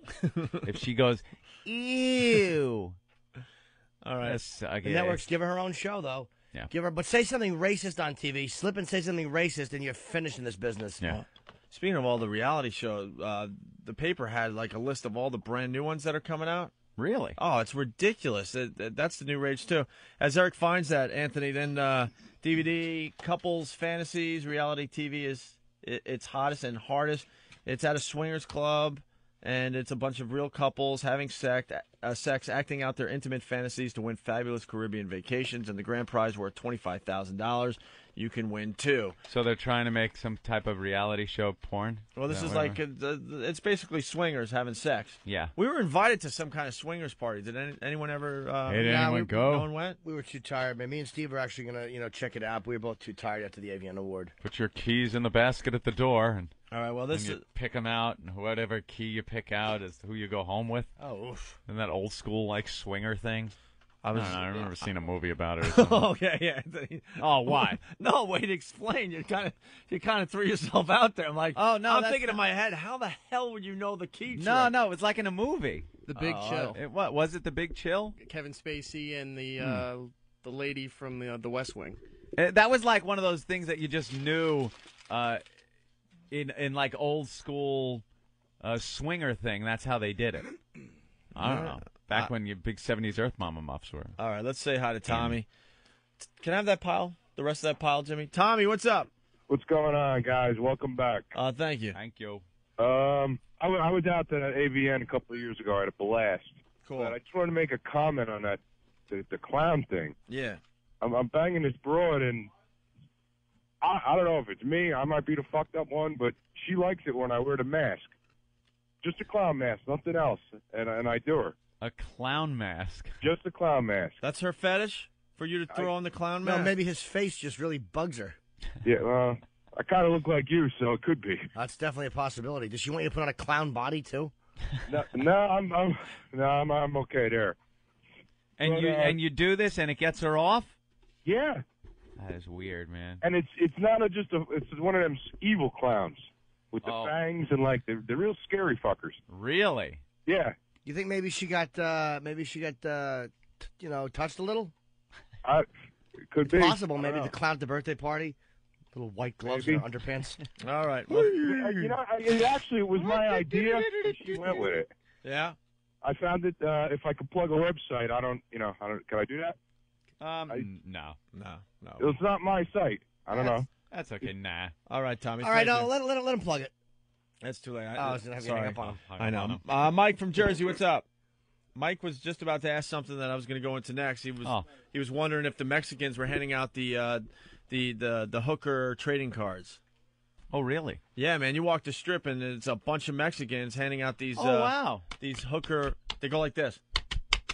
Stand on the corner doing that. Hand them out. All in unison. There's like 10 of them in a row, just all in rhythm like this, trying to hand out these cards. And if you want a chick, you just grab one and what? Well, that's what I want to ask Jimmy about. As Steve's distracting him. No, he's not. He's showing me some audio. All right. What's up with the hooker cards in Vegas? Just a bunch of guys, little Mexican fellas, stand around and they slap them on their hands when you walk by, just so you hear them and look. Right. It sounds like. But it's all these really hot girls. Like this was Jessica. She's giving away her body for $44. Stop. Anyone that I would it never. It says Jessica, $44 special, Anthony. Here's $44. That means she shows up for $44. Yeah. And then they're going to jack you on the rate. They're going to want X amount for this, X amount for that. It's a rip-off. And it has the website, has a phone number. And these things are hanging all over the chain link fences all over Vegas. Yeah, that's the girl who's going to come over. That's her right there. Specializing in two-girl fantasies, one-on-one pleasures, and bachelor parties. That's Jessica. Pleasures. And then there's Jenna. Let's have champagne on me. Another $44 special. Then $44. Yeah, that's the chick who will show up. Then you got Pink Passion. Oh, these girls don't show up, these models? And once in a while they do, but I doubt it. Most of them are probably just snotty strippers who show up and want way too much money to do nothing. Latin Passion. Yuck. But these cards are all over Vegas. The Mexicans are giving them out. They're on the chain link fences. Girls direct to you in 15 minutes. Fully licensed service? What the hell is that? But massage, probably. Oh.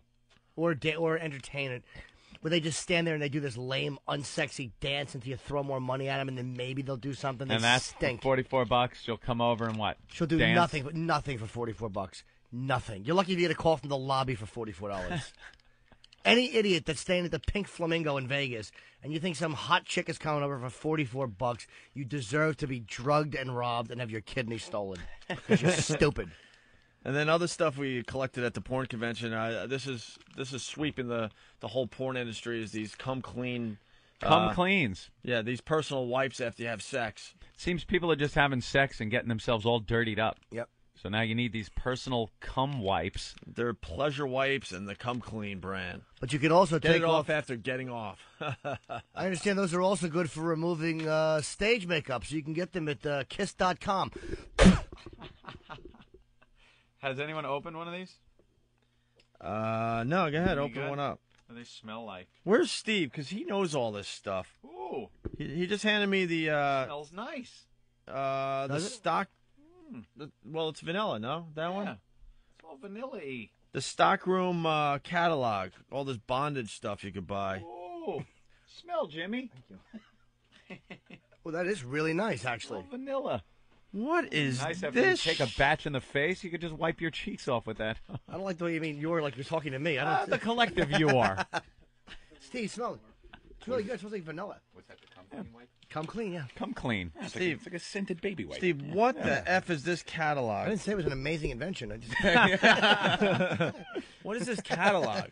That was one of the things we picked up as we were leaving the S&M bondage portion of the Adult Expo. It looks like it's a bunch of butt plugs and paddles and cat of nine tails and what's the blackjacks? I don't know if that's really a proper term, but there's some creepy things in here, like the open wide gag. Look at this open wide gag thing. Don't get that whole thing either. I gotta tell you. And the O-ring gags. that just it's an apparatus that forces your mouth to be completely open. Can't close it. It's like a half mask over Why your do mouth. you need that? Well, they have the Marcellus Wallace mouth ball. The inflatable butterfly gag. What is that? Someone explain this. Motherfucker. Okay. The guy that has the dildo on his mouth, and I guess the girl then sits on it. Chin dildo. It's a chin dildo. Thank you, Anthony. Yeah, the girl then straddles your head and uses that. And I don't get that. And then I saw this, which is never hot. Which is S&M. really disturbing. It's called the cocksucker's mirror. Have you ever wanted to watch yourself suck cock up close? Now you can with our cocksucker's mirror. Oh. This cock ring with a voyeuristic twist is an 8-inch oval plastic mirror with a 2-inch diameter glory hole at the bottom. Put your partner's balls and cock through the hole and watch yourself do what you do best. Oh, so you stick it through the back of the mirror, and she goes to town, and she's able to look at you through. It's a mirror. She can watch herself. Yeah. It's a mirror that basically lays on your lower abdomen. There's a hole in it where you stick your thing through, and then the mirror lays on your lower abdomen. All right, who does the guy look like in this? What, on that? Let me see. Oh, Jesus. Look at the guy. Maybe see if Jimmy knows. I know. Who does that look like? I don't know. What's he? We all got it. You put it right through. And she can watch herself. That's hysterical. Looks like straight low. Hey, can we have a couple of cock mirrors set? Well, let me call. I'll get back to you on that. That's hysterical. Wow. It really looks like Kevin Strelo. Why is he in that I actually called him catalog? Kevin Strelo, and I meant it. Strelo. Let me see. What else is in this? He's a stupid handsome thing? guy. So they got all sorts of crazy crap. And mostly, I want. And what you were saying, S&M is actually most of it's just not hot. I'm so not into like the leather cuffs. Like, what do you do for what? Yeah, what are you gonna do with that? I'm all tied up now. I don't want to be tied up. I don't want to be whipped. I don't want to be like degraded or submissive. I love when those goddamn dominatrix come on the show. And they're like, all right, who's going to be the one? And yeah, they come over. It's like, all right, I'm going to. No, you're doing nothing with me. Yeah, exactly. You're doing nothing. One of my most famous moments is making a dominatrix cry. One on of the the best show. things I've ever seen. She came Sent that phony away whining. She came in all tough and beating up people that were in the studio for the Ron and Fez show. And I had a nice buzz on, and I just laughed. I looked at her. I go, you look like Joey Ramone. Joey Ramone, and she just left in tears. Just completely lost it. She couldn't take it. Yeah. To me, domination is very subtle. Like it's not. Like there's a couple of women I've met in my life who could really own me like that. Like they really like not. Don't spank me. I'm not a bad boy, stupid. That doesn't. Kneel, slave. Shut it. That does nothing for me, you script-reading dullard. Clam up. Oh, boy, lucky me. I found the strap-on dildo section, Anthony. Oh, goody. One that you could just. You could. Why? Oh, okay, it's for. Oh, this scared me for a second. It's for lesbians, lesbian sex.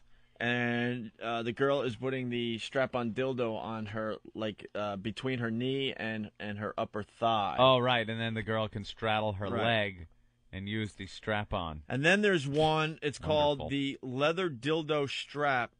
And the description goes like this. We are always looking for new ways to use a dildo, and this black leather strap really opens up the possibilities. It's a simple belt with a 2-inch detachable O-ring in the center. Strap it anywhere, like your thigh or the bottom of your boot, and experience new flavors of penetration. Bottom of your boot? And then they got a girl on all fours, and then a guy with... it's on his boot. It's on the bottom of his boot. She's on all putting fours his foot in her ass. on the floor, and yeah, basically, yeah. That's what nice. That's exactly what he's doing. So... You were saying, Jimmy, the subtlety of... I don't remember. No, you don't remember? No, it's actually something about being dominated subtly. Yeah. All right. Screw it. All right. Well, it just goes on and on. Some of this stuff is deeply disturbing. You might want to take a look at that, Ant. I might? Yeah. Well, you might find something that I missed there. Trying to go through a lot of this other stuff we have. And you know, it sounds like a silly little thing, but most of the consumer S&M items that you see at the stores and stuff, they look so chintzy and cheap, you know? Where do you get the real, like, manacles? If you're into that kind of thing. Probably adult shops sell that crap. Yeah. I kind of wish I was into it. It seems like a relatively easy fetish to kind of satisfy. I mean, it must be nice to just be tied up and whipped and you're happy. How great would that be? Plenty of stuff out there. A ball and chain.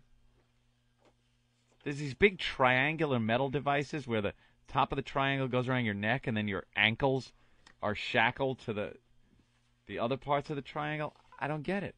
Swings. And then that latex vacuum bed. You ever seen that? Saw that on HBO once. Real Sex on HBO, that twisted, sick show. And you get in between two layers of latex. And they suck the air out of it. They put a little snorkel in your mouth so you can breathe. Oh. And you're completely immobilized. Mummification? Yeah, it's pretty much like mummification. Oh. Here's a little picture of it, Jimmy. Right up there in the corner. And they suck the air out, and you're just stuck there. And there's nothing you can do about it. And then the girl will, like, kick you in the nuts, and you can't move to cover up your balls. I just don't understand that fetish. I don't get it either. Guys want to be... They use it with saran wrap was the other way they would do it. They use saran wrap. I'll just put it over their mouth and nose and end it. They would do that. The woman would put saran wrap all over your face and body and then put her ass on your face and smother you. But it's like, I like to be smothered, but not where I can't breathe like that. There's nothing... I don't understand that suffocation fantasy. You like being smothered in what? Like ass? Yeah, like an ass in your face. To me, that's the only type of domination that's sexy. Is if a girl's holding. I wouldn't mind being tired if a girl kind of teased me, put it on my face, wouldn't let me. Just like a little subtle tease. That could be really hot. But as far as hurting me or kicking my bag, this is a hot one too. Yeah, who wants to be hurt? Yeah, there's some good pictures in there. All right, let me go to Dave. Handing me a tranny. Let me go to Dave in Missouri. Bastard. What's up, Dave? What's happening, fellas? Hey, big one. How's that, tits? Hi, how are you, sweet face? Thanks for letting me get on the program. Oh, thanks for calling in. We're happy to have you. Yeah, talking about this bondage deal, I'm not into the whips, the chains, and all that shit, but when my wife's on top of me, if she wants me to blow, she can slap the shit out of me 3 or 4 times, and I'll blow instantly. You like your face slapped? Yes. What? I don't know why. Maybe it's getting stuck under the porch when I was a kid thing, and I should be punted. I don't know. Well, Mommy probably slapped you, right? When you were a kid, your mom would slap you in the face? Never. No? No. Oh. All right. Smacking. I don't know what it is, but anyway, one more thing, and I'll let you guys go. All right.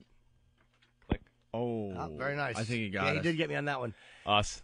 Oh, you got it? Oh, yeah, we're all like, yes, and? Huh? What? Katie Couric is talking to an expert on why Jen and Brad broke up, everybody. Oh, an expert. An expert.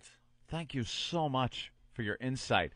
Do you need an expert to let the people know that Angelina Jolie's huge cans in Brad's face might have been the reason? Yeah. Maybe Jennifer's a C? Yeah. That could be it. Mm-hmm. All right, well. You ever have your mouth spit in, anybody? Dude, it's no. not. I'm just saying no. Kissing is a saliva transfer. It's not. As Yeah, gross as you can realize that. Yeah, you're kissing. It's pretty much doing the same thing, but there's just something once you break that seal and just launch the liquid over. So you've had girls spit in your mouth? My friend was into this, and I always thought it was really gross. This is even after I was into like other stuff. But once in a while, if it's the right chemistry with a girl, and she'll hold your mouth and drip spit into it, it is so drip hot. or spit. Drip, spit occasionally. I'm not talking about when she has bronchitis. Just, you know what I mean? Just a, I don't want acid reflux spit into my mouth. Oh, God. Just like a sexy, woman dripping spit into your mouth. A sexy lunger. Yeah, exactly. That's kind of gross. Oh. Well, I've heard of subs that like to eat that. Like one guy used to like his mistress to blow her nose in his mouth. Stop it. Yeah, I read that. Right, Was I cannot deal. God, that just got he me. was a full toilet. That was what Wow. he would do. Full toilet? Yeah, full toilet. Which I just don't comprehend that blowing your nose in someone's mouth. But you're just Oh my talking. God, dude! You almost got me to puke. I mean, sir, first of all, I don't want to blow my nose in someone's mouth because I don't want their breath on my nose for the rest of the day. I don't want to be raising my lip and sniffing their breath. But to open your mouth and have somebody put their nose in and go like that would be disgusting. Like a little hard cornflake hits the back of your throat. Hey, stop it! Greasy, thick nose snot. That would be is awful. really disgusting. But they love it. Yeah. You've had girl do that, though, spit in your mouth? Oh yeah, spit is yeah, sure. What do you do after that? Do you go swallow it? Only go, certain women. Ooh, There's a couple of women that have been able to dominate me like that, and it's subtle. Don't tie me up. You just hold my face. It's a confidence. They hold your cheeks? Yeah, and just open your mouth. And make you go like... No, not hard. your cheeks like chubby baby. Not like that. No. Just like, just like a gentle, like... So she can aim better. Yeah, just hold and your then go... face. Just drip a nice lot of spit into Oh, that can be so hot. Jesus Christ, you're a twisted bastard. But that's not that dirty. It sounds dirty, but it's really not. It's twisted. It's a little odd. It's a little off. It is a little bit off center, but it's not like crazy. It means something. If I think if anything that isn't just your direct genital contact that feels good because your body's wired that way. You know what I mean? Right. Like any nipples, things like that. Anything above and beyond that comes from some wacky place in your head. Fetish. Yeah, the spitting in the mouth. It's not touching any nerve endings in the body that are meant to be stimulated during sex. It's touching something in your head that I think was created when you were a small boy. Possibly. Did Helen used to spit in your mouth? I don't know. Helen may have. Jimmy Robinson would never let his mouth get spit in. Gene would have loved to take a picture with Jimmy Robinson. Come here, let me hold your cape. Yeah, but then again, I mean, look, this might be an extreme example, but any type of good sex is in your head. I mean, if a guy forces himself on a girl, I mean, you still have the genital contact, but it's not sexy for her. She's disgusted. Right, so, I mean... It's all mental to a certain degree, but fetish, I think, is taking non-sexual things and making them sexual. And you're right. Yeah. I don't know what it is. is. So the spit in the mouth thing that's not working. Dude, it's such a small percentage of women I've met in my life that would turn me on. Most women I'd punch in the face if they wanted to do that. It wouldn't turn me on. Yeah. But there's a couple that have that sexual energy over me, and I love a woman who can own me like that, and it's so rare. Wow. It's so rare. All right, well. You are an interesting study. But you understand what I mean, though? Like, don't you like a girl who can just own you with her sexuality? Like, that is such a hot thing, and most of them can't. A lot of hot girls can't because they just think they're hot and they have to just lay back and get naked. It's like, no, stupid, that doesn't do it. Sorry. You need to be owned. Yeah. It's a chemistry thing, man. It's a mental, it's a chemistry thing. You have that or you don't with a person. You cannot manufacture that. All right. Well, we got to take a break, Ant, unfortunately. And we got lots of phones. The phones are just ringing like crazy. We got Club Soda Kenny wants to say hi. We have Danny from Jersey. Stay there, Danny. We'll get to you. We'll get to pretty much everybody on the phones, hopefully. We'll continue. But we have a Stephen Lynch song. Kind of goes with what we're doing here. So all right. Check this out. So Stephen Lynch is here, and you got a song for Julie, the transvestite pre-sex op mess? Yeah, I dated somebody like that once. Okay. And hermaphrodite is the technical lingo. Hermaphrodite. Well, I had a personal experience with one. So, you did? Yeah, I wrote a little song about it. Okay.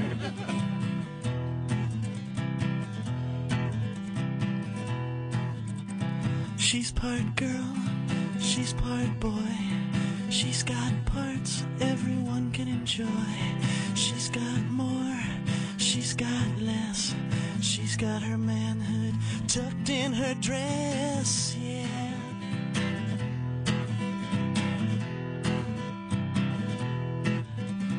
Is she a mister or is she a miss? Does she stand up when she's taking a piss? She's my little girl, she's my little guy. When I try to please her, I get poked in the eye, yeah.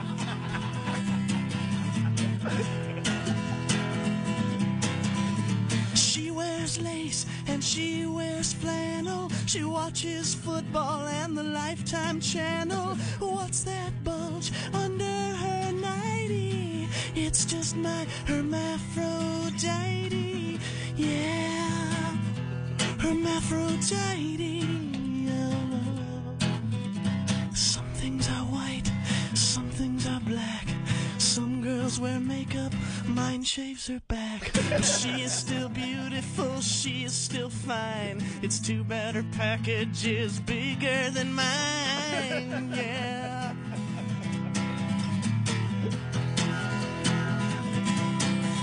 She looks like Cher, but she's built like Sonny. She loves Brad Pitt and finds the Three Stooges funny. Who's that girl with the grip so mighty? It's just my hermaphrodite, yeah. Hermaphrodite,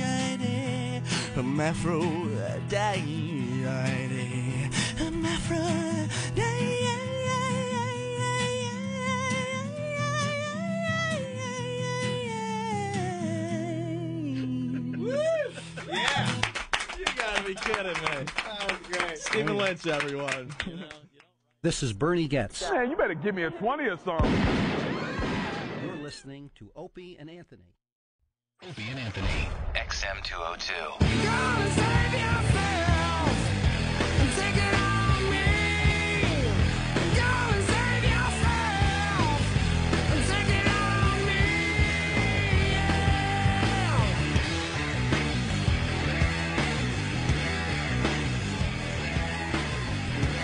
All right, we're back. Hey, we got lots going on. We're checking out One Night in China. It's up on our video. I don't know. It's deeply disturbing, this video of China. Oh, they're just making out now. If it gets crazy, we'll go back to that. China and X-Pac. And but you know, we're nuts. We got the One Night in China video, and we got the One Night in Paris video. I've never seen the Paris video. Why are we watching this mess? Who popped that in? You did, Eric?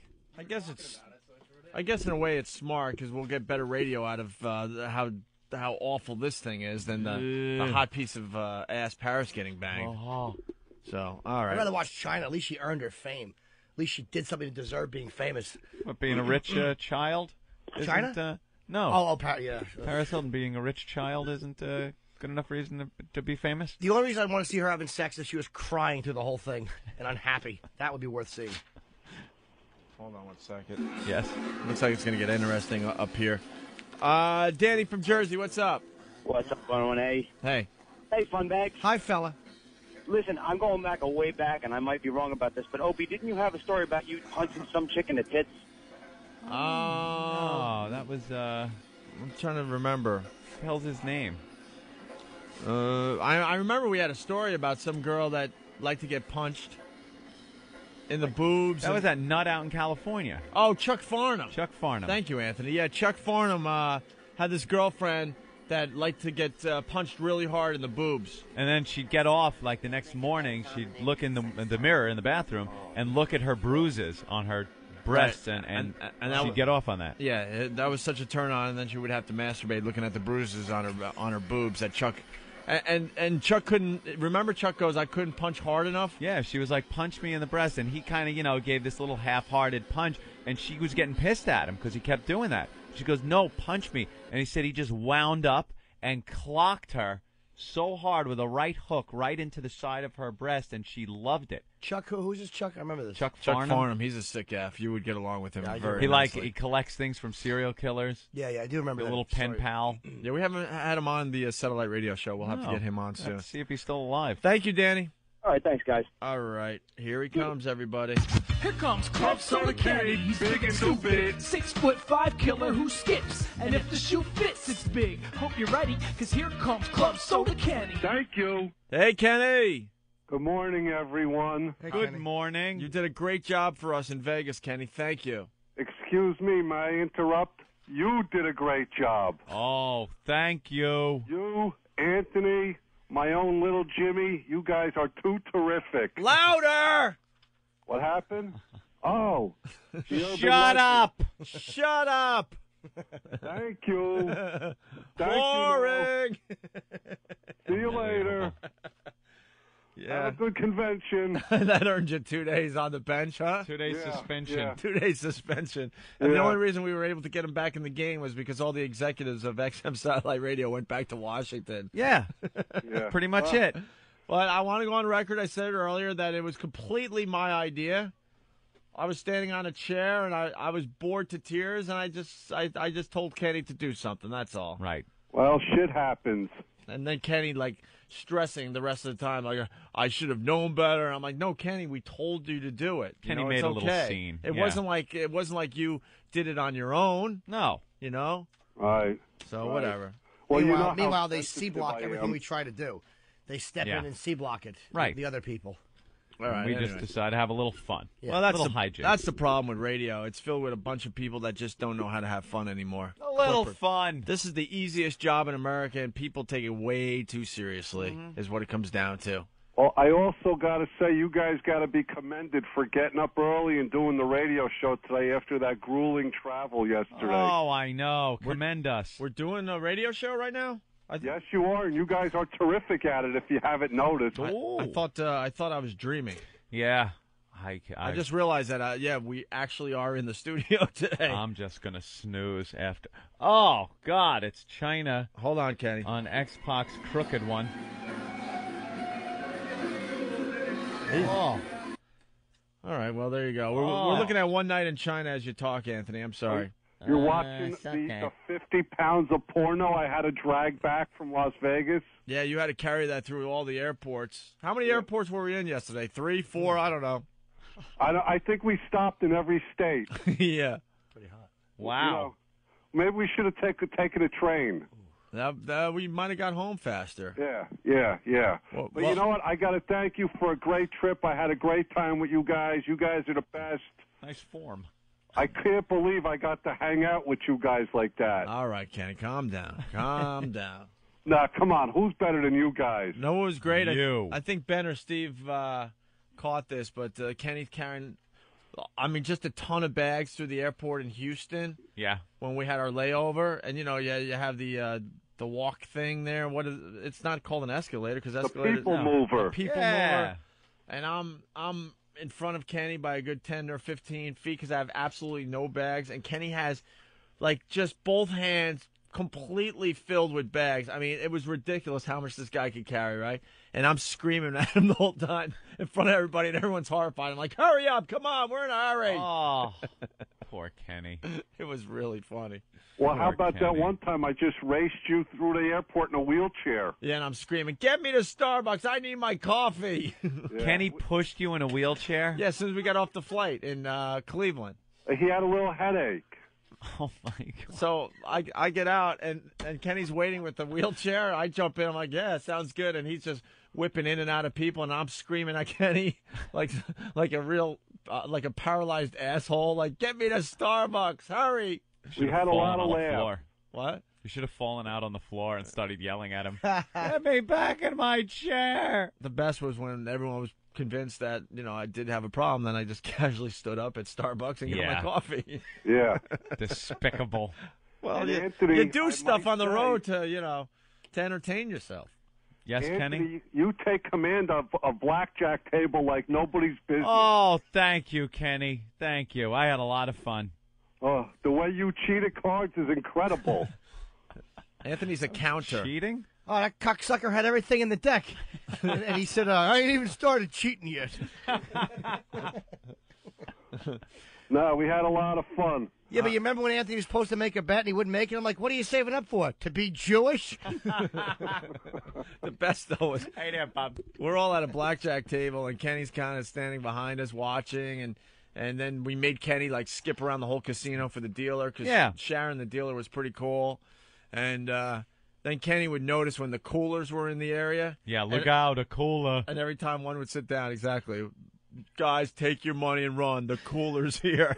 And it would just be the nerdiest guy that wants to play his last $20, or $40, whatever it was. What is it? I know a cooler's supposed to be a guy that cools off your hot streak. Yeah. But what is the psychology behind it? Is it real? I mean, obviously the casinos use these There guys. are people that are just mushes that sit there, and it just affects the whole table, whether it's just their aura or whether they're making bonehead moves that screw it for the whole table.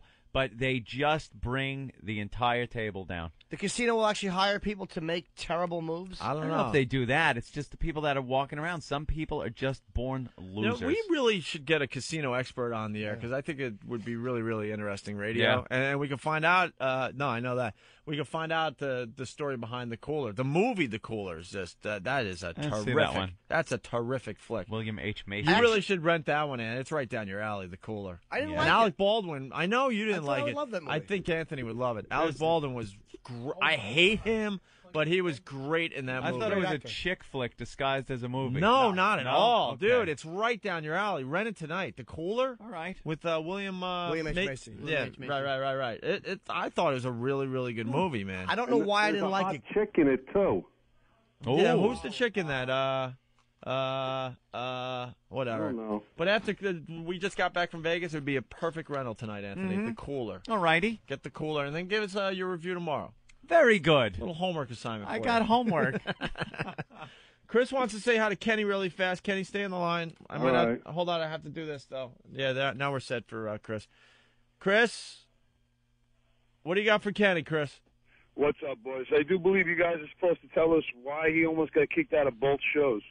He got kicked out of one. He didn't get kicked out of the porn award. He got kicked no, out of I the almost got porn kicked out of convention. that one too. You did? Yeah, for what? Oh, you didn't hear that story? No, well, we know you got kicked out of the Consumer Electronics Show for the thing you did that we're not supposed to talk about right now, but you know Yeah, us, we'll blow that eventually. All right, this is how I almost got kicked out of the porno show. And you know you got to be pretty low to get kicked out of the porno show. Very low indeed, yes. Me and Steve are doing interviews, which I believe you got on tape and you can play, like, you know, whenever you get around to it. We're going to play it soon, yeah.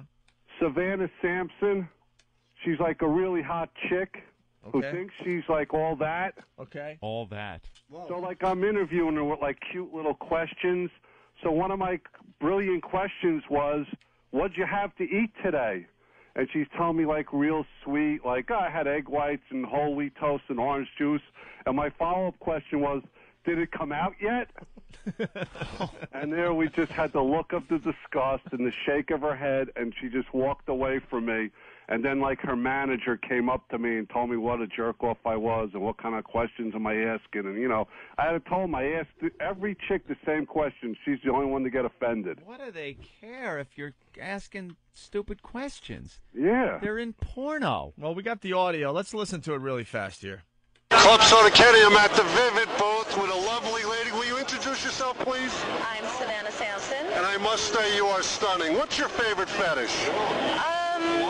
My favorite fetish, I guess, being tied up and, I don't know, ravished. Any urination involved? No, but I did that one time in the shower. I beat on somebody, and he beat on me, and it was kind of interesting. Okay, how about some fecal matter? Hot and steamy on the chest? No. You don't like that? No. All right, how about helmet head or anteater? What? Helmet head or anteater? Anteater? What is that? I don't know what that is. Circumcised or uncircumcised? Uncircumcised. Okay, what'd you eat today? I had scrambled eggs, egg whites, I should say. Good. Whole wheat toast, and cottage cheese. All right, did it come out yet? I don't like this interview. All right, thank you. All right, thank you. You hear? I don't like this interview. Yeah. You know something? They go to take these cocks goddamn- up the ass. Relax. They go to these events, these conventions, and the awards, and they actually start thinking in their little minds that it's a mainstream, legitimate business that they can be offended if they're asked questions like this. You're in pornography. It's pornography. You're not in feature films. You're not a celebrity that walks down the street that everyone recognizes. Yeah. Suck it up. Take the dump question. She's daddy's little disappointment. Right. Yeah, Kenny, you were hilarious because they were parading the porn stars to us at that table when we broadcasted Saturday. I have no idea how that show sounded, but Kenny was hilarious going, here, bring on the next what? Sperm catcher. Sperm catcher. Walking semen receptacle. Guys, our next cum dumpster is here. right to their face. That was great. Well, I just want to thank you again for a lovely weekend. You guys did a great job, and I'll see you guys soon. Kenny, I cannot thank you enough for your assistance in Vegas. You did a bang-up job. It was my pleasure. See you, Kenny. All right, take care, boys. Stay close because we're going to play more of your interviews after the break, all right? I hear you. All right, there he goes. Club Soda. Kenny, everyone, a quick answer to a question from John in New York. John, go ahead. The chick in the cooler is Maria Bello. Oh, yeah? Oh, yeah, she was the one from ER, right? Right. Yeah. And earlier, Anthony was talking about the movie with the switching the keys. Oh, the Yeah. swingers thing that Ant brought up. That Yes. was the ice storm. Oh, really? The ice storm?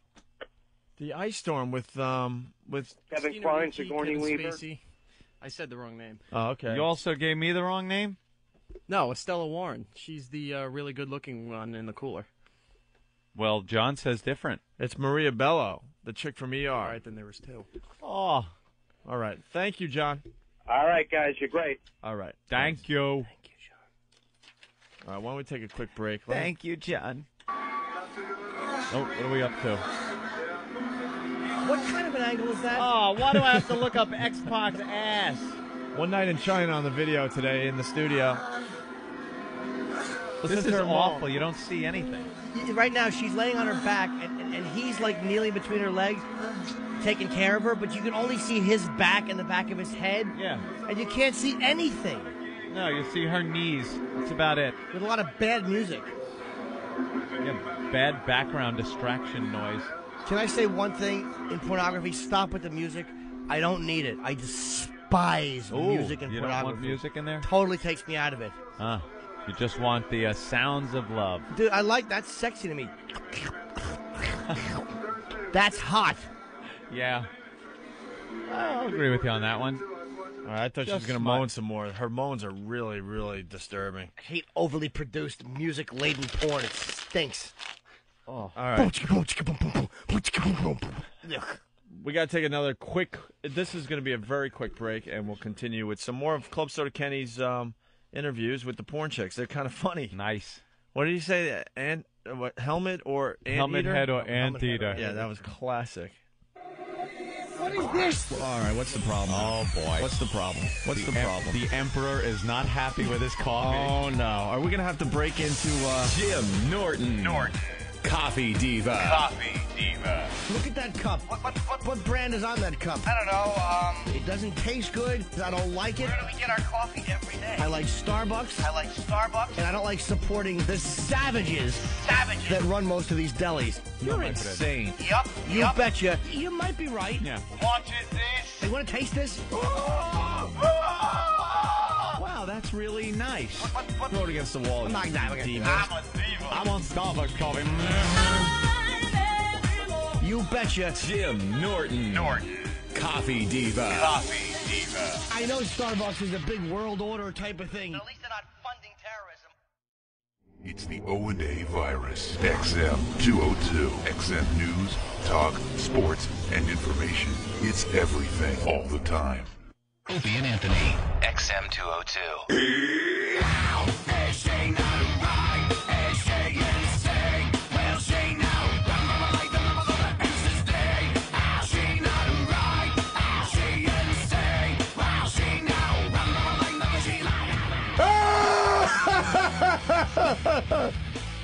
All right. I want to see the Bob shot. They're showing the mudslides in California, and I say serves them right. Oh, we're just talking about how these people out there in California, they want these houses with these these great views and vistas. Ooh. And knowing at any given time that it could rain really hard and heavy there in California, and then there'll be a mudslide and it'll take your house away. Washes right down the side of the mountain. And then we watch the coverage and feel sorry for these people. They know what they got themselves into. I could actually whack my bag watching this mudslide. It's better than this stupid China video. This is the worst camera angle I've ever seen in porn. Isn't it just awful homemade porno? Now X-Pac is just really nailing her. You can't see anything. No. That's why it really gives you an appreciation of what they really do in porno. This is what we do as civilians when we try to make it. It's a disaster. Awful. Awful music.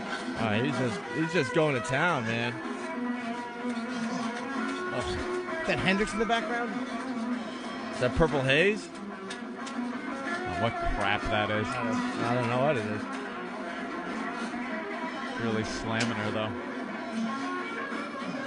Slowing down. What was X-Pac's finishing move? I don't remember what his finishing move was. Stop with the music. Oh, let's see that.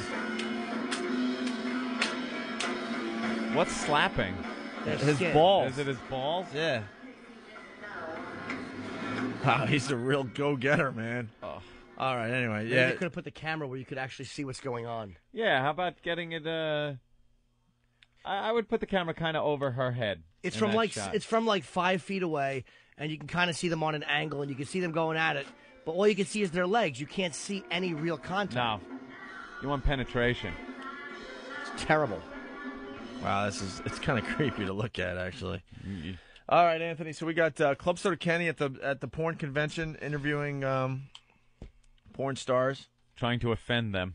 I don't know if he was trying to offend them. I don't know if he's smart enough to try to offend them. I Yeah. think he's just really big and stupid and just talks. He offended the first one. He sure did. Well, here's his interview with Sunset Thomas. How you doing? It's Club Soda Kenny. I'm here at the Hustler booth with Sunset Thomas. Say hello, Sunset. Well, hi there. How's everybody out there doing? This is for the Opie and Anthony radio show on XM Satellite Radio. Do you love Opie and Anthony? I love you guys. I've heard you before. You're great. How much do you love them? I love them so much I'd like to suck their cocks. Nice. You got to respect that. You got a favorite fetish? You know what? No one knows this, but I love my feet to be sucked. Okay. It turns me on. It makes me get all tingly when someone sucks my feet. All right. I go for that. What do you think about guys that like to get pissed on? No comment. Because, you know, Jimmy Norton, who's a feature on the Opie and Anthony show, he loves that fetish of urination and fecal matter all over him. Well, you know what? Next time if I go on their show, I'm just going to have to piss all over them. Cool. He'll believe me. He's going to leak clear stuff when he hears that. Let me ask you, what do you like, helmet head or anteater? What was the first one? Helmet head or anteater? Anteaters. Okay. Did you make a reservation for the tsunami? No. All right. And who do you want to win in the presidential election? I don't vote. All right. I'm bad. I'm so bad. I didn't vote at all this year. What'd you have to eat today? Actually, you want to know the honest truth?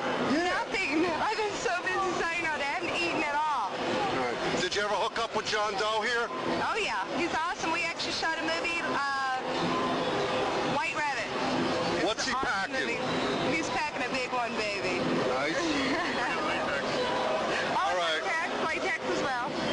Anything else you want to hear to say to the listeners in America? I just want to say, you guys and ladies, I love you very much, and keep on jerking off to me. I love it. Nice. All right. Thanks for taking the time to talk to us. Have fun here. Keep on jerking off to me. That's the type of She's great, though. celebrity. We go way back with Sunset Thomas. But that's the reaction that's appropriate for those silly questions. She just kind of went with it, and she's goofing off with him. She doesn't care. Yeah, not getting offended. Actually, that she was great because, she's just not taking herself seriously. She understands what's going on. She makes these movies, and people are whacking off. Porno. There you go. Toolbag is a little pissed off at Norton.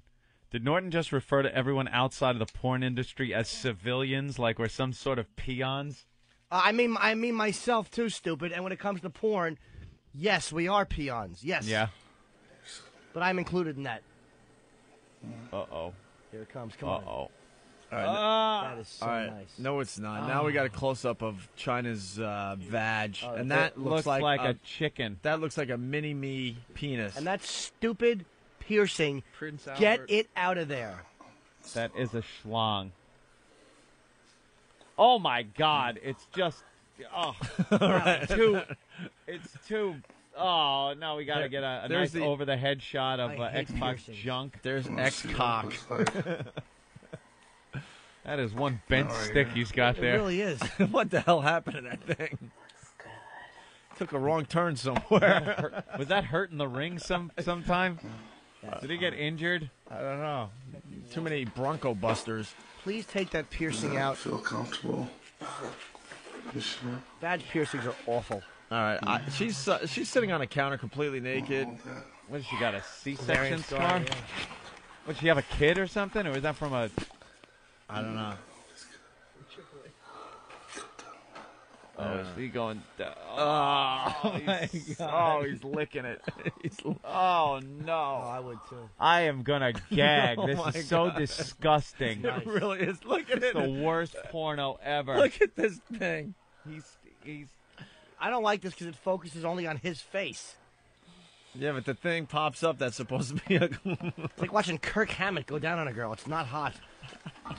All right, we'll go back to that in a little bit. But, Anthony, here's Club Soda Kenny talking to... Oh, God. I know, talking to... Let me see that. Talking to Jessica... Like a little pinky. Jessica James, Anthony. Yeah. How you doing? Club Soda Kenny here at the Hustler booth. And who are you, lovely lady? My name is Jessica James, first ever contract girl, and we are here at 2005 AVNs. And I must say you are stunning. But can I ask you, do you have any fetishes? Do I have any? Nothing too crazy. Maybe a spank fetish. I think I like to beat a little ass rather than take an ass beating. No, asses are good, believe me. What do you think about guys that like to get pissed on? Because one of the guys on the radio show loves that. I would gladly piss on someone. I've got no problem with it. Is it a fetish of mine? No, but I wouldn't mind pissing on someone. Can you say, Jimmy, I want to piss on you? Jimmy, I really want to piss on you. Nice, nice. He also rolls shit in his pockets. What do you think about that? I think it's disgusting. All right. Listen, how long have you been doing this? I've been doing this for about 3 years. I've only been under contract for about 2 months with Hustler. That's cool. What'd you eat today? What did I eat today? I ate absolutely nothing because I've been studying my ass off. Really? Yeah. All right, did you make a reservation for the tsunami?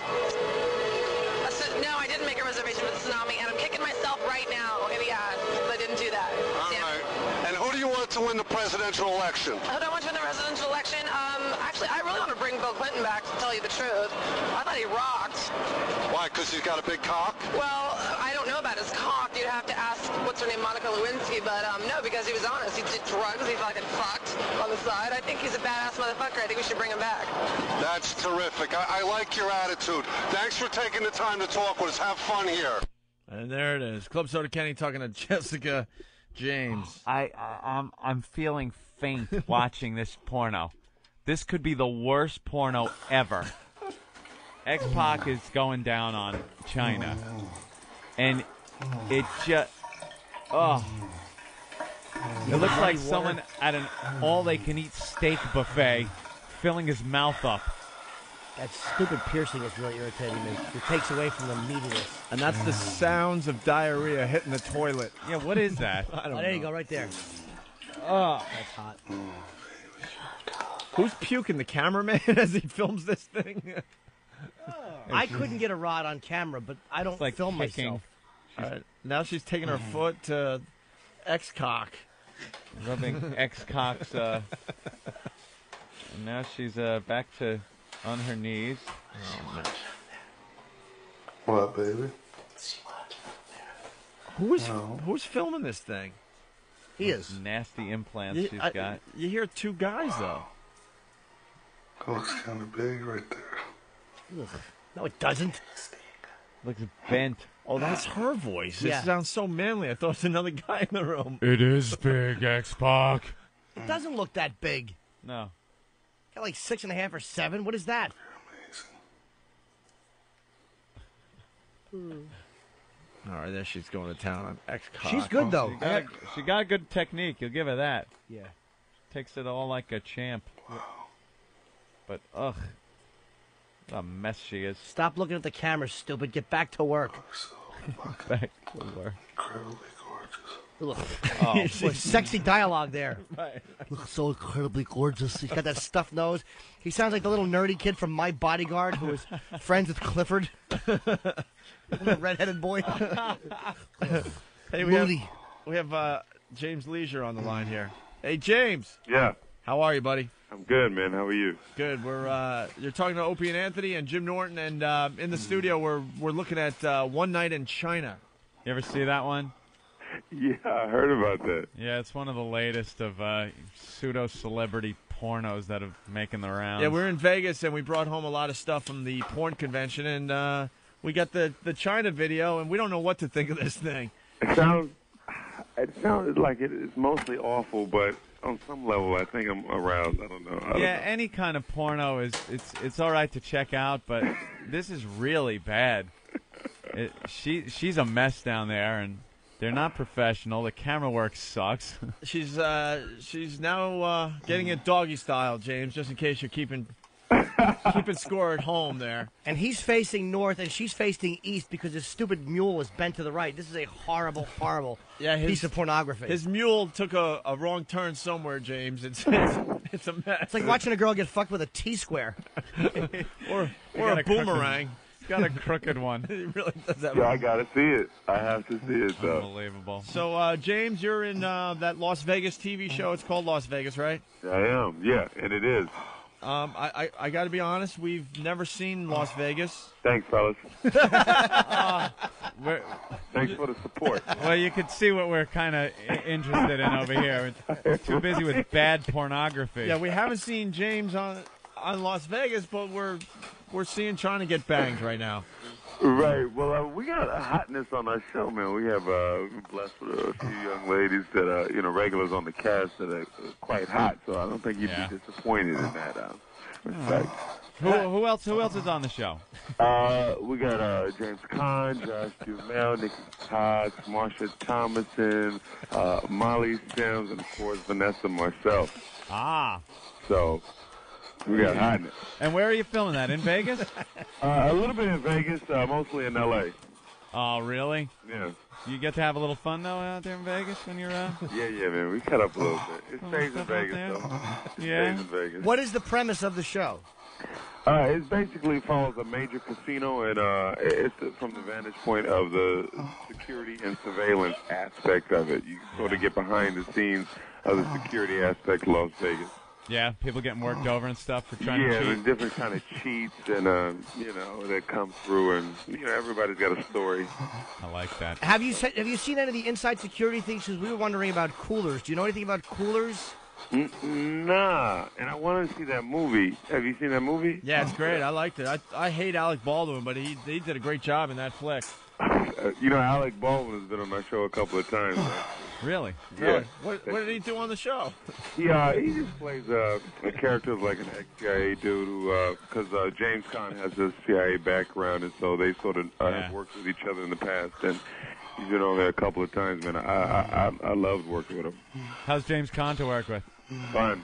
It's fun. Really? A million stories, and, he's still, to me, really good. Guy's a legend. Yeah. Can you ever look at him without thinking of Sonny Corleone?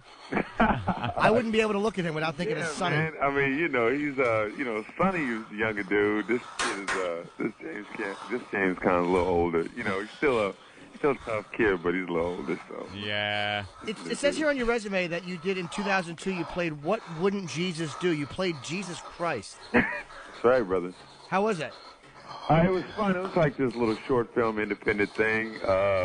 It was cool. It was written and directed by a friend of mine, Rod Email, and I had a good time with it. And you played.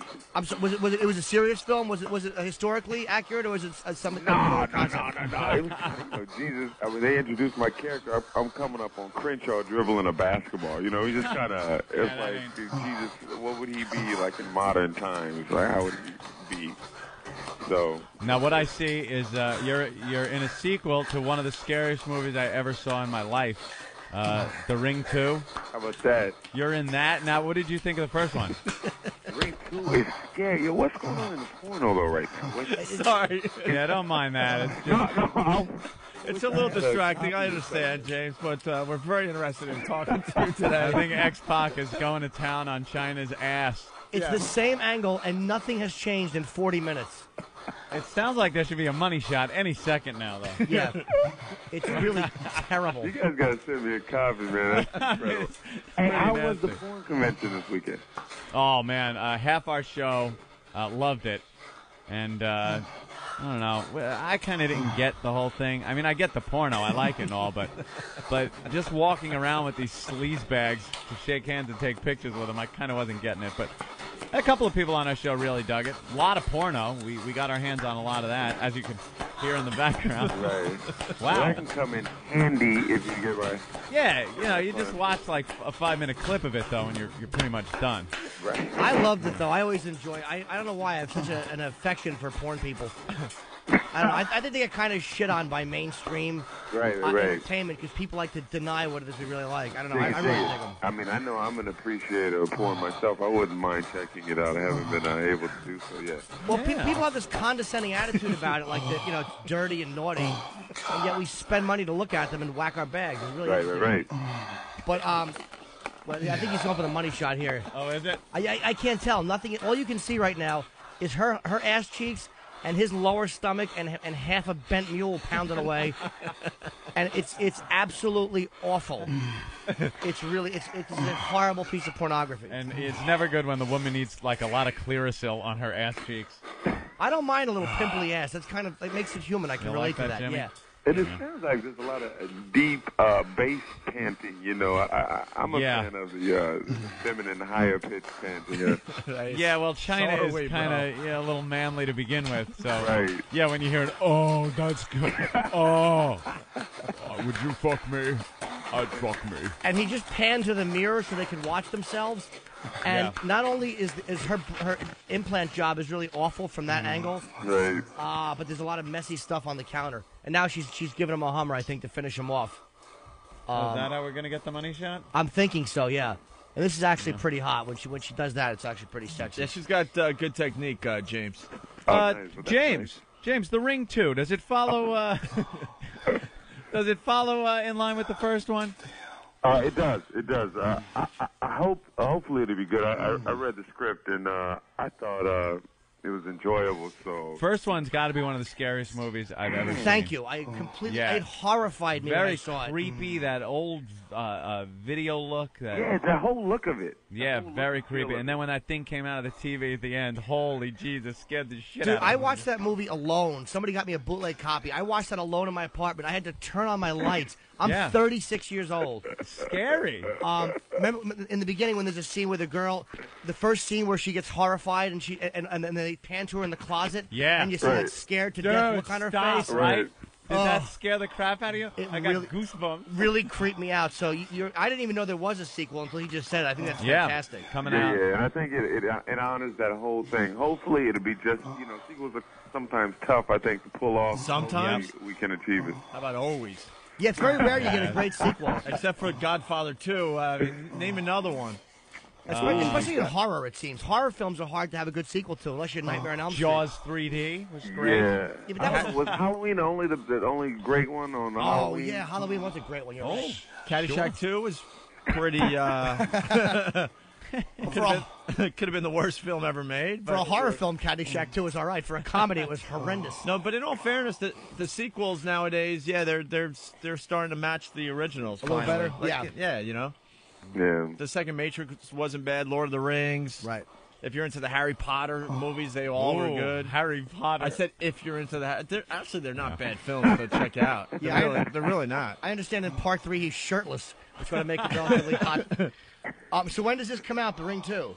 I have no idea. Well, he says 2005. He cares more about the show Las Vegas. Of course. We're going to have to check out Las Vegas. It's obviously getting good reviews and stuff, but we just haven't seen it, James. We're not going to lie to you. Yo, it's Monday night. It comes on at 9 o'clock out here in L.A., so y'all check it out tonight and get back with me. Let me know what you think. Okay, it's on tonight, sure. And season 1 is on DVD. Yep. Okay, is it available yet, or is it coming out? Yep, it is available. Okay. Right on. And you were in Crimson Tide, too. How cool is that? Yeah, it was cool back in the day, man. Hey, were you in the room when Denzel slapped Gene Hackman slapped Denzel? Were you in the room for that scene? I wasn't for that scene, but what a powerful scene that was. Yeah, it was a great flick. Yeah. Those are two heavyweights going at it, man. It's a good movie to me. Yeah.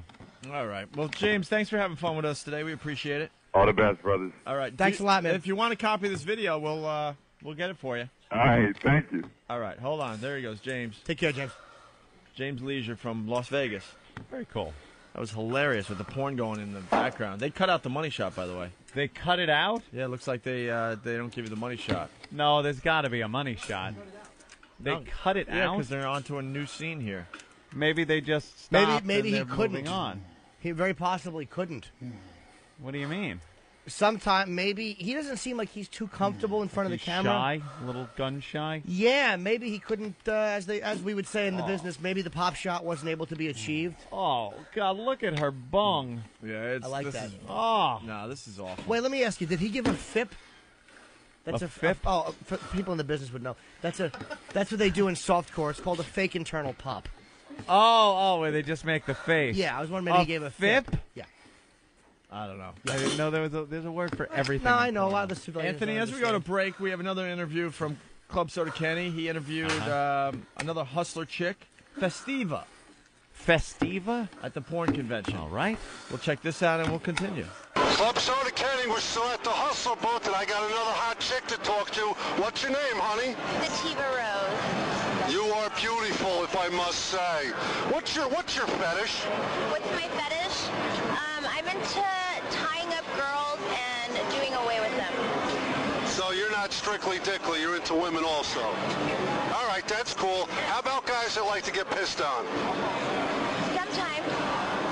I'll tolerate it. Because, you know, our own little Jimmy from the radio show, he loves the piss and the shit. Oh, I don't know the shit. I don't think I go that route. Okay. Where I draw the line. That's okay. What about helmet head or anteater? Helmet head. Helmet head? You didn't seem too sure. I'm not too sure about that. All right. What'd you eat today, sweetheart? What did I eat? Got a Pop-Tart. A Pop-Tart? What flavor? Strawberry. Okay. You should have got a cherry one. All right, let me ask you this. Did you make a reservation for the tsunami? No, I didn't. No? No. All right. And who do you want to win the presidential election? Didn't that pass? Did it? Yes. All right. Anything else you want to say to the country? Nothing much. Keep it hard. Keep it up. For 7 cents a day, you can get Opie and Anthony. Or feed this little kid with the flies on his face. But you want to laugh, don't you? You don't want to be depressed watching starving children. So turn them off and turn on Opie and Anthony. Okay, we'll send you a photo of the child you're helping in the outfit of your choice. The Opie and Anthony Show. The Opie and Anthony Show. XM 202. Now this looks like a job for me, so everybody just follow me, cause we need a little controversy, cause it feels so empty without me. I said this looks like a job for me, so everybody just follow me, cause we need a little controversy, cause it feels so empty without me. And we're back with the Opie and Anthony program. Kind of screwing off today. A little jet lagged from our Vegas trip. Just a tad. We want to thank James Leisure for calling the program. We have One Night in China in the studio right now. We're watching that. Oh, she Taking took a it peek. up the pooper for like 2 seconds. Didn't look like she was enjoying it.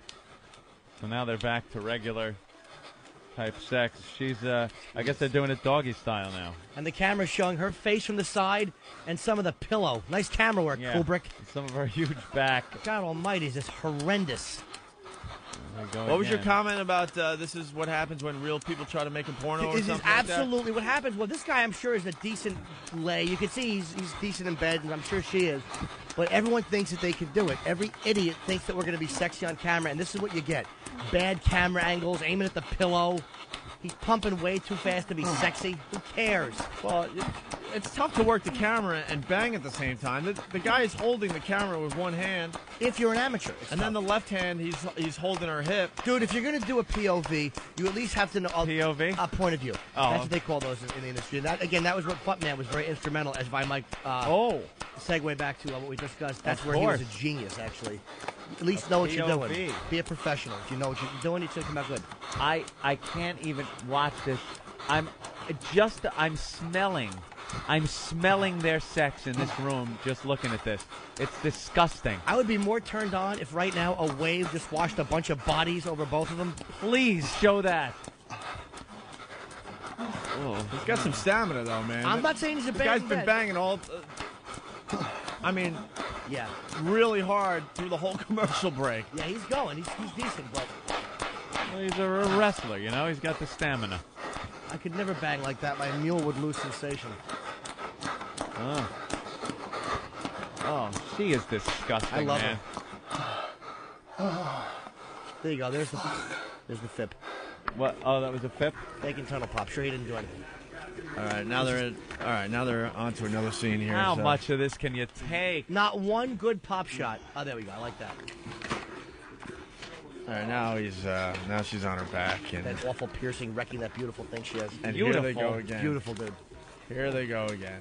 It looks like that drawing Kilroy was here in the war. That big clit nose hanging over a fence. Kilroy was here. That's pretty good. It really does look like Big Bird should be talking to it. All right, what do you guys want to do next? We're trying to wrap up our coverage of the porn convention. Yeah, we have with other our interviews. audio. We have other interviews in front of us. I might need Steven here because I wasn't here for this stuff. No. It's some interviews with Justin Slayer. I don't know who he is. No. Norton interviewing the lowrider guys. I don't know what that is. What is that? The guys who have the bouncy toilet. That's the lowrider. Oh, the lowrider. Okay. And then Tanya, the transsexual. We have video of that, too. You got to see Tanya. No, we don't. You really do. It's really hot. Really hot. It's a man. No, it's a girl. It's a man. No, she's lovely. Got a schlong. Got nuts. No, God just made a slight error. Steve? There it is. Here's your money shot. Here's the money shot. Two drips. Two drips. What the hell is that about? Awful. Yeah. And that's that. That was a hot money shot. And this is sexier. Him at the Great Wall. Very attractive. Now he's reflecting at the Great Wall of China. And you know they probably just took some externals in China and did all the banging in a hotel in New York somewhere. Of course. Why not? That's good. OneNightInChina.com. What do you want? What do we get? The deleted scenes? Maybe of them shopping. All right, can we go to the Paris video, please? Yeah, pop credits. Paris. Edited by Johnny Fly, starring Joni and Sean. If you'd like to see more titles from Red Light District Video, check out our website. All right. Anyway, Steve, we have Chinese guys. What is all this stuff? Okay, the Chinese guys' audio came from Jimmy and I walked out of the convention. I think we were going to lunch. Was that Yes. it? And we see this roly-poly security guard being shoved down the line by these three irate Chinese guys with a bunch of bags they got from the CES, and they were just shoving him. And here's this guy, he's pissed off, he's screaming, "Leave me alone, get off me." So we just keep following them. I start videotaping it, and they're just pushing and pushing. And finally, the organizers from the convention come over, as well as this guy's head of security. And you come to realize that it certainly sounds like these guys were waiting online to get into the expo, and this guy was walking the line, telling people that he would take money to let them cut the line and get in. Oh. And I guess he ripped them for like $60, and then walked away. Then they found him. And then they just went after him. He's fat with a limp, and he has awful baggy pants, and his collar is askew. And he kept going, "Take your hands off me, man! I'm just trying to do my job. Just trying to do my job." And this one Chinese guy, I guess he thought he had these three weak, non-English speaking guys, and this one guy was about to bite his face because this Asian guy kept grabbing his arm and muscling him. He wanted his money back. Yeah. And you know this fat scumbag ripped these three guys off. And I don't think they had AVN. I don't think they had gotten into the expo yet. No, they hadn't. They might have just gotten the bags outside. They had like a place you could just pick up a bag in case you were going to go in. And they were hot. And the guy kept going, "I'm just trying to do my job. Take your hands off me." And they were just shoving him, and nobody would do anything. It was great. It's an old nightclub trick. Like if you're a bouncer, you hold a line sometimes, and people like come up and they offer you money to cut the line, kind of thing. But this guy did it all wrong. He basically just walked away after taking these guys' money, and they found him and got pissed off and started fighting with him. And instead of just after it was getting out of hand, giving them back their money because you knew he was lying. Oh yeah. Instead of just giving him back the money and going, "All right, look, whatever," and getting rid of him, he just kept it going. And hopefully he got fired. I wish we could have followed up. Why were these stupids giving money though?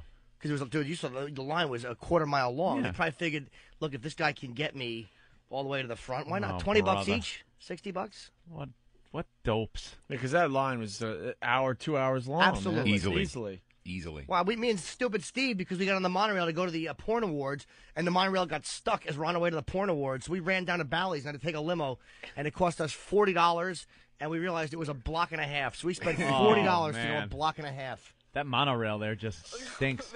It is Constantly awful. breaking down. Yeah. I'd rather hop on Rick Solomon's mule and have him take us. What Very impressive, Rick. Oh, that's the Paris video now? Yeah, the Paris Hilton video. At least he's keeping a rod. At least this is fairly a sexy video. Oh.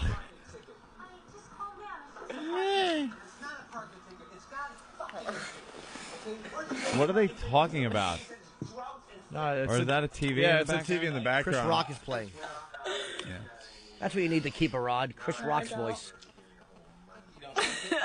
Yeah, maybe he's got a rod because it's her and not China. Exactly. It's Paris Hilton, not China he's looking at. He doesn't need any help. Do we have to have 10 minutes of him whacking his bag? We get it. With that creepy night vision. Yeah, those stupid, like, owl eyes he has glowing. The glowing cat eyes in the headlights. All right, so here's the audio of the Chinese guys. Yeah, we walked up to the Chinese guys and asked them what happened, and it was this awful. He had awful teeth, awful chipped brown teeth, and garbage breath. And we got about 40 seconds in before the security guys and the organizer of the convention yelled at us to turn off the mics. All right, let's check it out. I don't know. Okay, actually, we just I just go from the CES show. Yeah. And I heard from my friend, and here's a dog show here. So 3 of us, okay, 2 of my friends will come over, take a look. First time being here. Okay, I just when I'm waiting for on the line, and I just asked me, okay, my friend asked him, how can we buy the ticket? Okay, here, here's a buy the ticket here, $20 for each. Then you can go. I send somebody. I will send you 3 guys in. Right. Okay. Then I give him $6, and I get nothing. Okay. Now, sir. One more. Sir, I'm show management. I said stop. Ooh. Wow, this is. I don't know. I have no idea what the Chinese guy just said because, wow, Paris is getting banged. Yeah. That is so much hotter. Yeah, that is. That's actually a better shot, too. Get your money back, and then you know what? I mean, Wow. Oh, my God. Oh, baby. Oh. That is messed up there. We're watching Paris Hilton get banged. The night vision's a little odd on her boobs because you really see every vein in this girl's body. Get that night vision off. Turn on a light, you prude. Let's see it all. Yeah, I didn't understand what that Chinese guy was talking about. No. He was saying that they were online, and the guy said, I can get you in. We are online. You buy tickets here. And they just handed the guy $60. $50. $50. Oh. There you go. Oh. Oh, she's a good egg. Look at this. What a trooper. Just kind of lays there, though. And anyone can get this video now, right? Oh yeah, this is fully available online or in stores. Yeah. All right, let's say hi to Matt in Ohio. Matt, what's going on? Not much. I just don't understand why you guys are even talking about Paris. I mean, she's just a worthless whore, you know? I agree. Well, of course she is. But I mean, she's famous for being famous and for starring in a low-budget porn video. Yeah. And, you know, it's not even like she has any talent in the video. Yeah. She's just beyond lay hot, there. though. She just got to be naked. That's all she has to do. Yeah, but, I mean, her plastic surgery on her face is awful, and you see her on their Sidekick commercial, and they say, I want to kick her in the side, just like the dog. Sucky $15. All right, thank you, Hey, Matt. that's all I got, guys. I'm punching out. See you later. Hey, big spender, give us your money. So what's going on with these Justin Slayer? Are these worth playing? Justin Slayer, yeah, just to hear him explain what it is he does and the kind of movies he directs. He's a black guy who directs for Evil Angel, I believe, and we stopped him in the lobby of the Venetian to ask him about what he was working on, the kind of movies, and have him explain all the different things. And he's just got different terms that he uses for all these porno whatever. Steve's all flabbergasted. Yeah, it really no, like all that, like techniques, like hip to ass ratio was one of the things he was describing. Hey, Toolbag wants to know if the 3 Asian guys put on Steve's shirt in protest.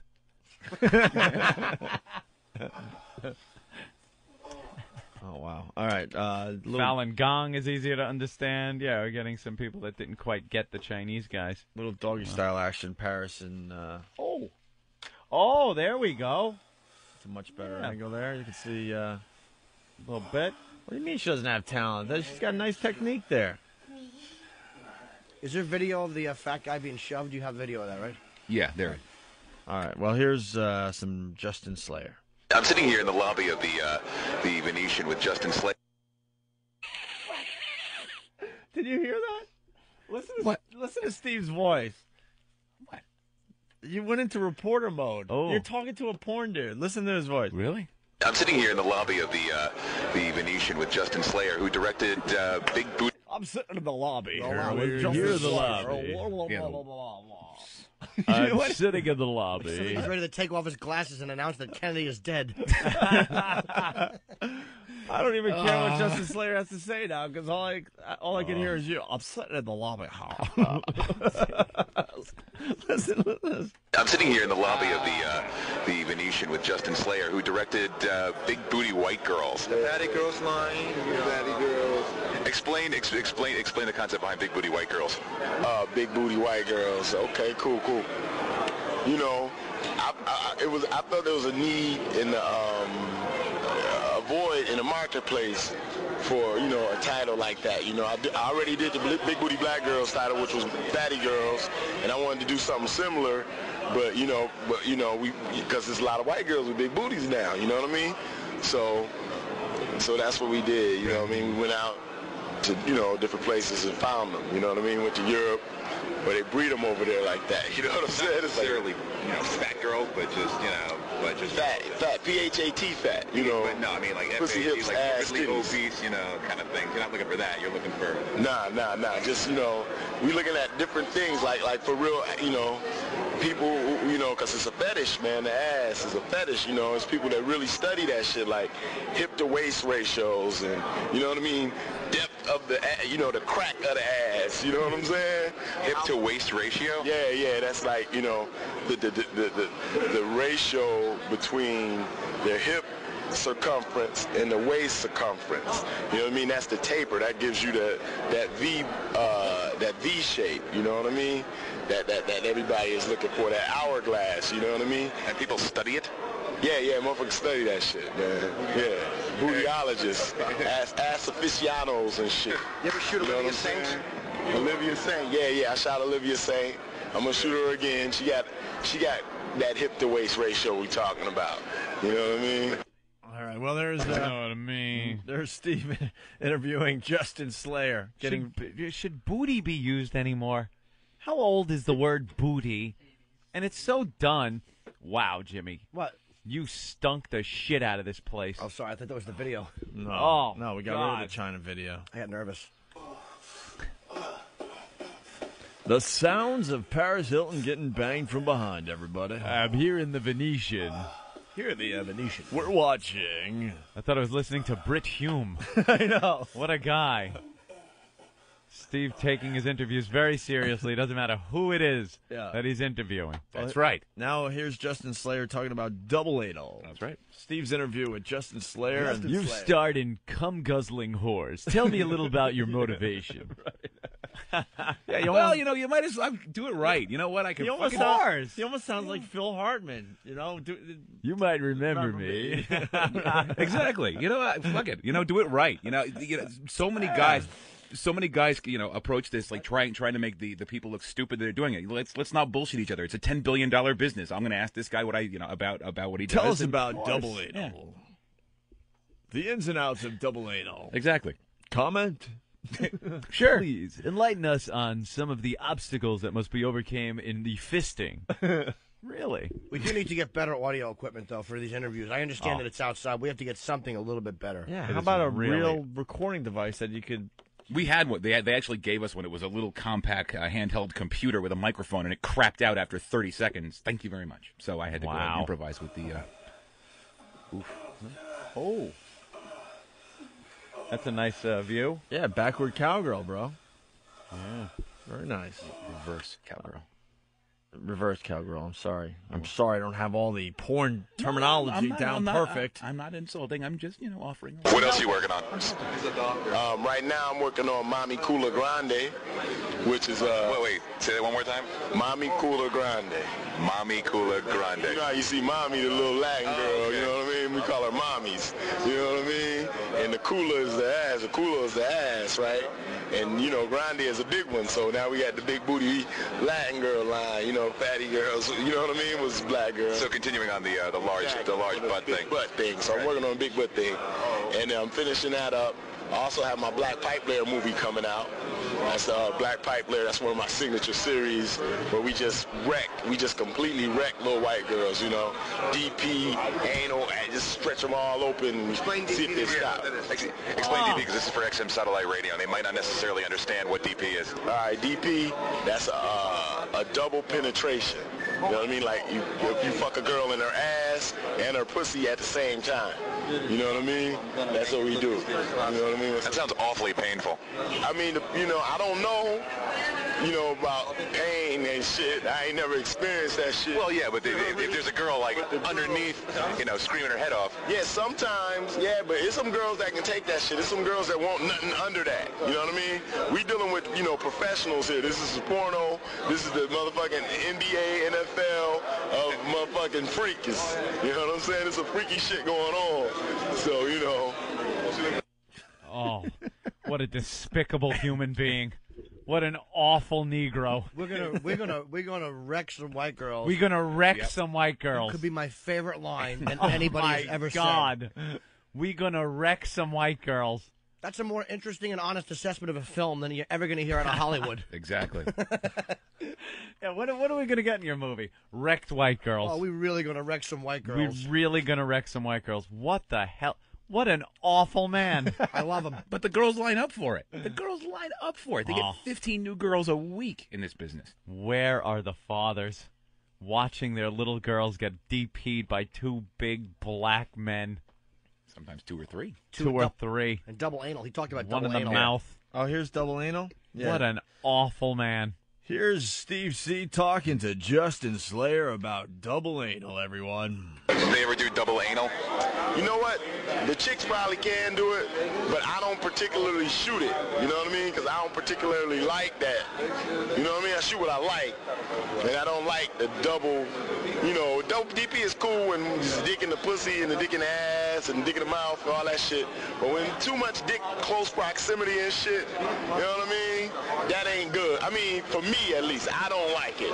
You know what I mean? It might be good for somebody else, but I don't particularly like that, so I don't shoot that. You know? How do these guys keep a rod when they're rubbing up against each other like that? I don't know, man. You know, like, I only had, in my career, luckily, I only had to do one, and I didn't keep a ride when I did it. You know what I'm saying? I lost my shit. I almost lost my job, too. They was kicking me out of porno. It was like, this motherfucker can't perform, man. You know? But I was like, nah, man, it was that other motherfucker that fucked me up. You know what I mean? What was he doing? No, it just, I couldn't do it. You know what I mean? I was like, you know, the shit fucked me up. It was like some type of, some you know. Like hovering into gay territory? In my brain. You know what I mean? It wasn't, like, I'm positive he didn't get no enjoyment from me and I ain't getting none from him. But the shit, just the contact itself, like it psychologically fucked me up. So then I couldn't even, you know, even for 2 or 3 days after that at home, I couldn't even jack off and shit. I think it was just, like, traumatized from that shit, man. Oh, my God.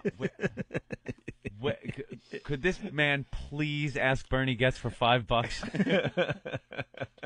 This guy is awful. Yo, man. I couldn't keep my shit. I almost lost my job. James, you lost your job. Oh. Well, all right. There's Justin Slayer, everyone. And what else we got on this tape? Wrecking them white chicks. Does he have black chicks getting nailed by black guys? Or is it just white chicks? No, it's a whole big booty, range of films. You know, he does Bootylicious. Yeah. He goes after the black girls, the white girls. Now he's doing the Latin girls. Looks like a wallet.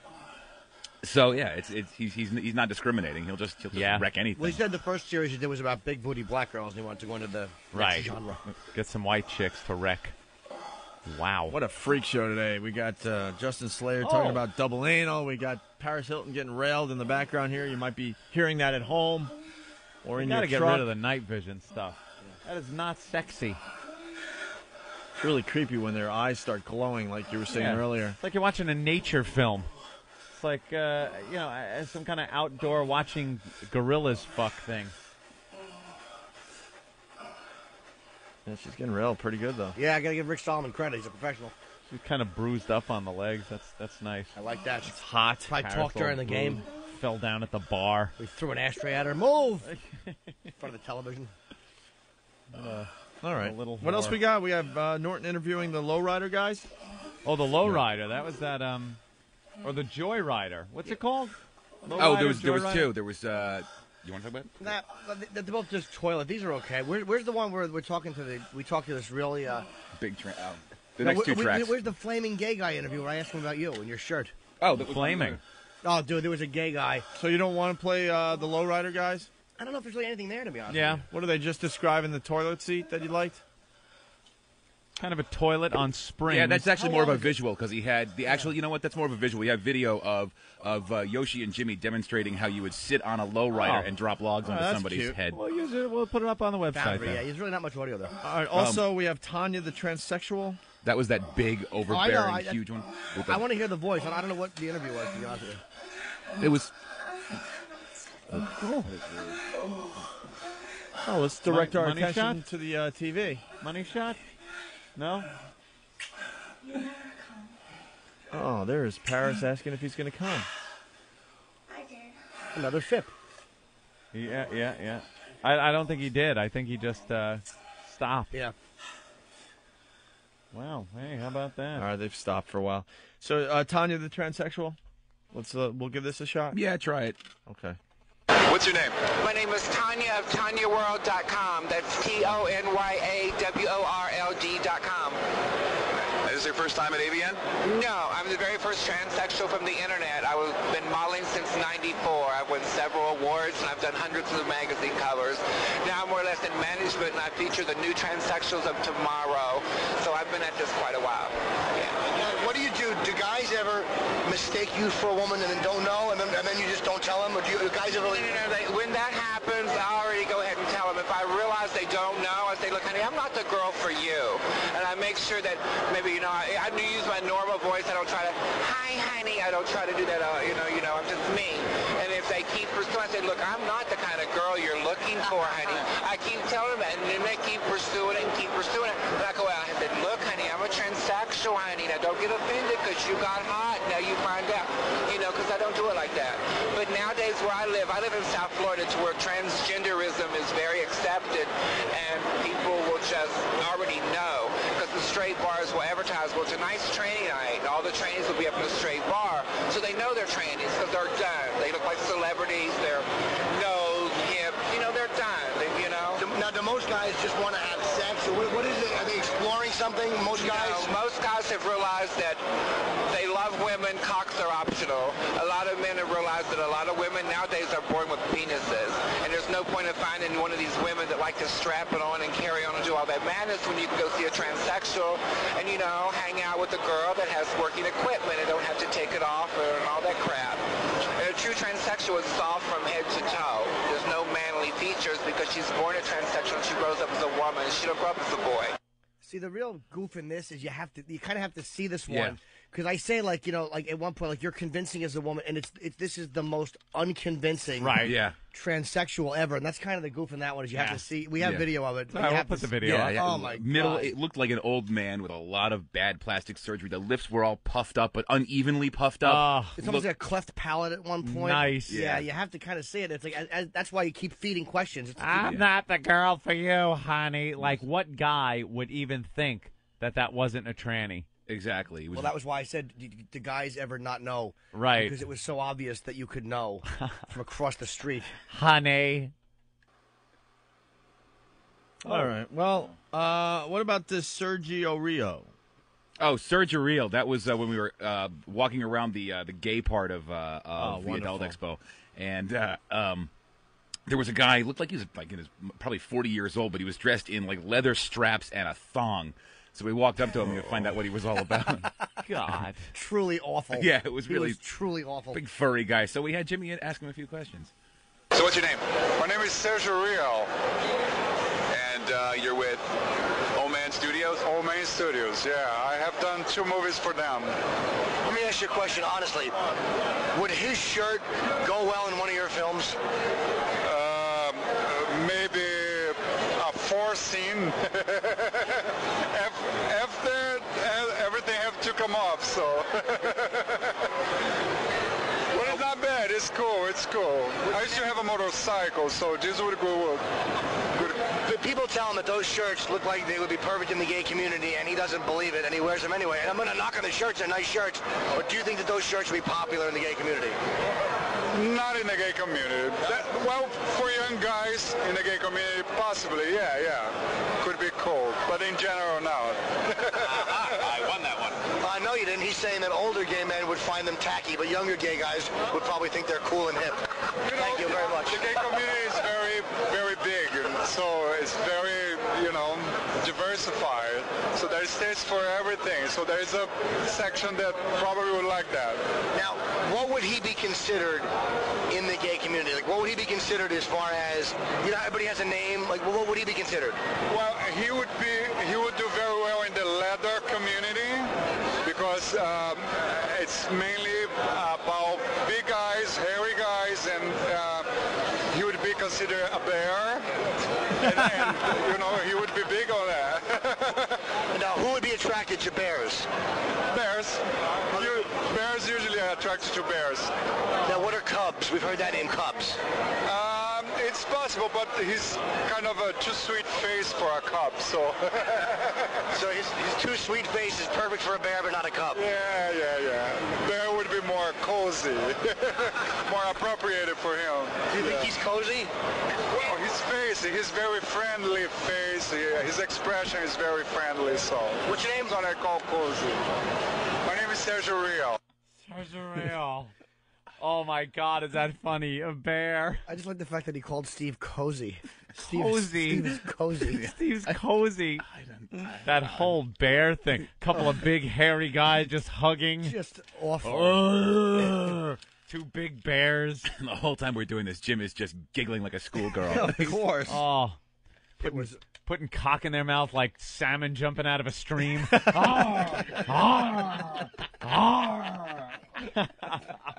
Pulling them out of flies with their big claws. Oh, big bear. Hairy. Steve Cozy from FoundryMusic.com. Oh, it's awful. It's truly awful. Hello, I'm Winnie the Pooh. Who are you? I'm not gay, I'm just cozy. Put some honey on that cock, Tigger. All right. Oh, that is great. A big bear. Ooh, yum. Awful. All right. Well, we're going to step aside and regroup. My goodness. We did this already. I don't even know Middle what this... of the gee. I have no idea what this sounds like today. We're giddy. All right. How about a mashup as we go to break? 100 channels of crystal clear digital audio. XM satellite radio. Radio to the power of X. The Opie and Anthony Show. XM 202.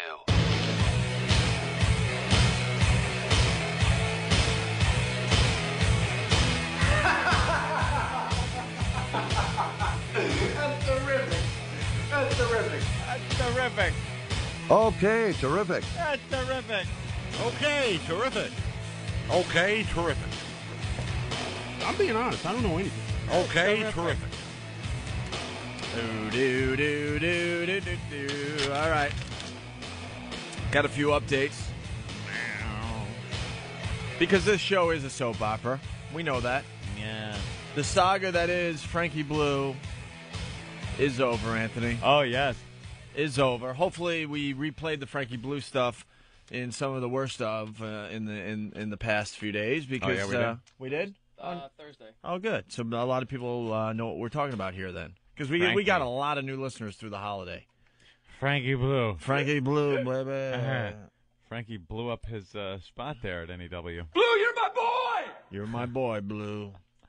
Thanks for all the great radio. Sorry you got fired. You're my boy, Blue! You're my boy, Blue. Oh. You're my boy. I don't have one today. Oh, hold on. Well, because I'm using your thing for this. Yeah. For the porno. Hold on. Now you're back. You're fired! Blue, you're my boy! You're fired! You're my boy, Blue!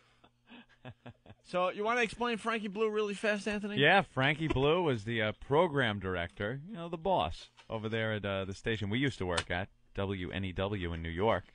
And they do like What would you call that music? Music that gay guys play when they're having sex.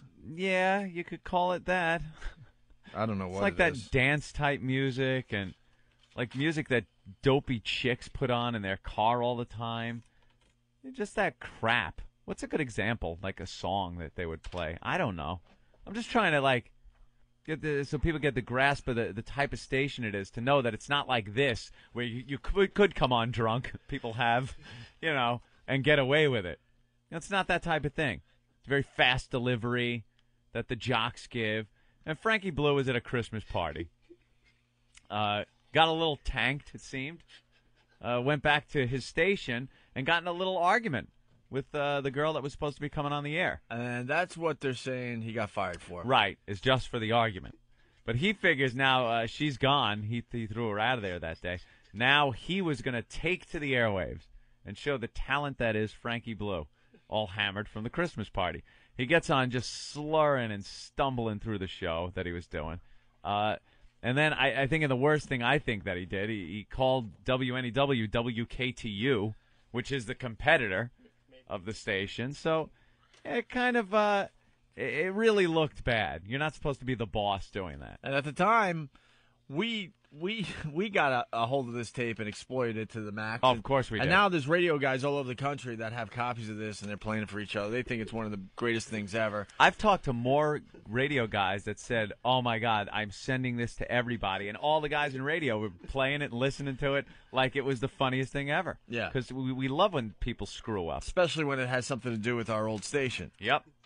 Another program director losing his job at our old station. Yeah. They've been through a lot of them since we left It's there. been an abomination since they unjustly booted you guys. That is correct, sir. An abomination in the biggest radio market in the country. Yeah. And that station has been an abomination for the last 2.5 years. You wouldn't see an embarrassment. You wouldn't see a station this screwed up in a 200 market. You wouldn't see it. And this is the number one market in the country, and it has been just a mess for years. Disaster. A legendary station. After the music went down, they put you guys on, and you're the only thing on the station, and then Ron and Fez start to do very well. Of course, there's no morning show because they don't want to compete with Howard in New York, so they put nothing on in the morning. It's just an embarrassment, man. It has been. And the revolving door of program directors that have gone through there, if you take that gig, you're insane. Because you're not going to be the one that straightens it out. There is no quick fix for that place, and they're not in it for the long haul. So you're just done. There's no quick fix. But they don't want to wait for a longer solution to take place, so they just keep firing the people that can't fix it quick enough, or they get drunk on the air. At least that was an original firing. The past bosses of program directors that have been through there have been fired because it just hasn't worked out. They can't get the station going, and now they got some new guy. I thought Steve had gotten a new job over at NEW when I read this. It says Martini returns to NEW as PD. It's Rick Martini, I guess. I thought they meant Martini Steve. Yeah, Rick Martini, a 25-year radio veteran. Did a lot with his career, obviously. You know what's wrong with 25-year radio veterans? He's going to bring nothing new to NEW. Nothing new. A 25-year veteran uses all the stuff he's learned over 25 years, which is the same old crap that no one wants to listen to. It's not new. It's not cutting edge. It's not something people are going to tune into and go, wow, this is something. I got to hear this. Because they'll hear it elsewhere. No one's going to switch. If you could go to KTU, say, which is the other station that plays this kind of crap. Do we have one of those songs? Do we actually have one? They play this? Are you kidding me? Isn't this Donna Summer? Is this Donna Summer? Last Dance. Hey, baby, it's Frankie Blue. It's Donna Summer. And we're gonna we're gonna listen to this Last Dance, Earl. Dance with me, Earl. You're working my board for me today. It's Frankie Blue, baby. Let me tell you something. We're here at WKY. Jelly. right? KTU. Where are we? Any double dip or double shit? WLSD. Oh, no, that's what I took before I came in. W. Give me another drink here. Merry Christmas, everyone. WEST. E. Oh, no, that's something else I took before I came in today. I'm sorry. Frankie Blue, baby. You know, this is a Christmas party I won't forget very soon. The Christmas party that got me fired, and I didn't even copy my sack and asshole in the copy machine, and I still got in trouble for a Christmas party. Frankie Blue? Why? Well, I needed the money. Oh, that's terrific. Frankie Blue. I'll tell you, that's terrific. Frankie blew his job up. Welcome to WHIV. Wait, that's just people that enjoy this music. Come on, let's dance, baby. Let's dance. Hey, I just said that. I'd like to take Donna Summer and fuck Donna Summer. Donna Summer. Yeah, here on KTU. We got our big contest going. We're going to win a Scion. What are we winning? I don't know. Tune in to Frankie Blue for the next 5 minutes, because that's all I'll be here before they throw my drunk ass out. RuPaul's going to take his big manly hands and reach into Donna Summer's box. I mean, what a mess he was that day. I'm going to do a little riff, because I'm Frankie Blue. And, we got RuPaul in here. I was in the bathroom. What a huge horse cock on that black guy. Let me tell you. What a huge horse cock. What? Are we on the aerial? Uh-oh. And the station, the on-air talent, did not address it honestly. You know they didn't goof on it once it happened. Just don't talk about it. Just pretend it didn't happen. Make believe it didn't happen until we fire you. That's pretty much what radio does. Well, because we said it earlier. I mean, they've taken the fun out of radio. Everyone has taken this whole thing so seriously. It's no spontaneity. It's just radio. It's the stupidest job in America. Yeah. And no one has a sense of humor anymore. If this happens on your radio station, you got to go with it. I agree with you, baby. Frankie Blue agrees with you. Corporate people are talentless, humorless faggots, and they ruin everything they touch that is creative. Yeah. Every time corporations get involved with creativity, you ruin it. Shut up! Oh, sorry. Try to soak every Louder! Flashback. I'm sorry. Yeah, baby. On the new KTU. How long has the station been around? Why do we still call it new? Yeah. Frankie Blue here. Get me another goddamn drink. Woo, Blue, you're my boy. Oh, that's me. You're not funny. You're not interesting. And that's why when things like this happen, you don't know what to do with it. You just clam up and pretend it didn't happen. Fire it. 96 was when they were the new KTU. All They're right, still calling themselves the new. So there's the Frankie Blue update. He got fired for the audio we're about to play. So he yells and screams at the poor girl that was supposed to be on the air, whatever her name is. She's some Vanessa legend too, something? I guess. I don't know, whatever. She still got a job there? I guess. Yeah. I you thought maybe bet they she does. just eliminate the entire problem. Sometimes just flush it out, make like it never happened. We don't have to look at her. We don't have to think about him. They kind of do that sometimes, but I'm sure she would sue. Oh, yeah. And probably rightfully so. Someone said he manhandled her. I don't know if he did or not. He shoved her out. I have some respect for him now. I would, too. Gotta show her who's boss. Yep. So then he used to be. He thought he was big enough. Show her who used to be boss. Yeah. He thought he was big enough to go on the air and do a radio shift, and we got our hands on the audio. And yeah, baby. Here's Frankie Blue blowing up his career, baby. There it is. End of the line. I love this song. Nelly featuring Tim McGraw. This is Frankie Blue. Now, for the last several weeks, we've been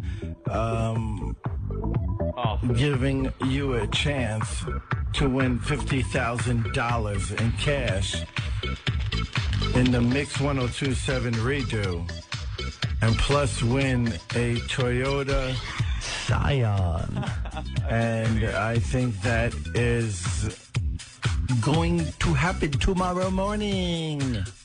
Tomorrow morning at 8 a.m., Ricky, RuPaul, Kim will pick a winner and go to that winner's house like publishing clearance. And or light whether a it's a log. house or it's a job. We're coming to you, baby. We're going to find you, and we're going to reward you with $50,000 in a brand new Toyota. And I don't see how you cannot be happy about that. This is Frankie Blue. So make sure you're listening tomorrow about 8 a.m. 50 grand prize winner. 50 grand prize winner. That's right. 50. grand prize winner of the redo contest, of the winner of the Toyota Scion. Come on, baby. You know you want it.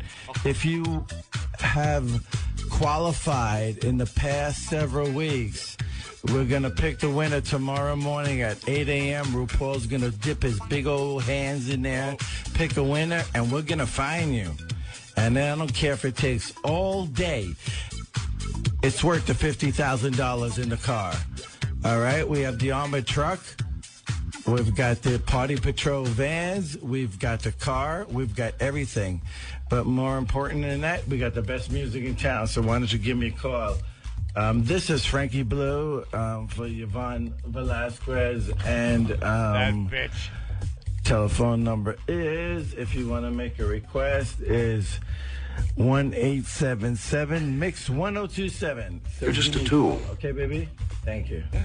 He's the boss. I can't get past that. Baby. And I don't know anybody who would not want to do this. What a drunk. Dude, we are really lucky that Earl got us that thing. That is so cool of Black Earl. Earl, you got us the tape, right? I'm being honest. I don't know anything. Oh, he doesn't know anything about it. To the end. All right, Earl.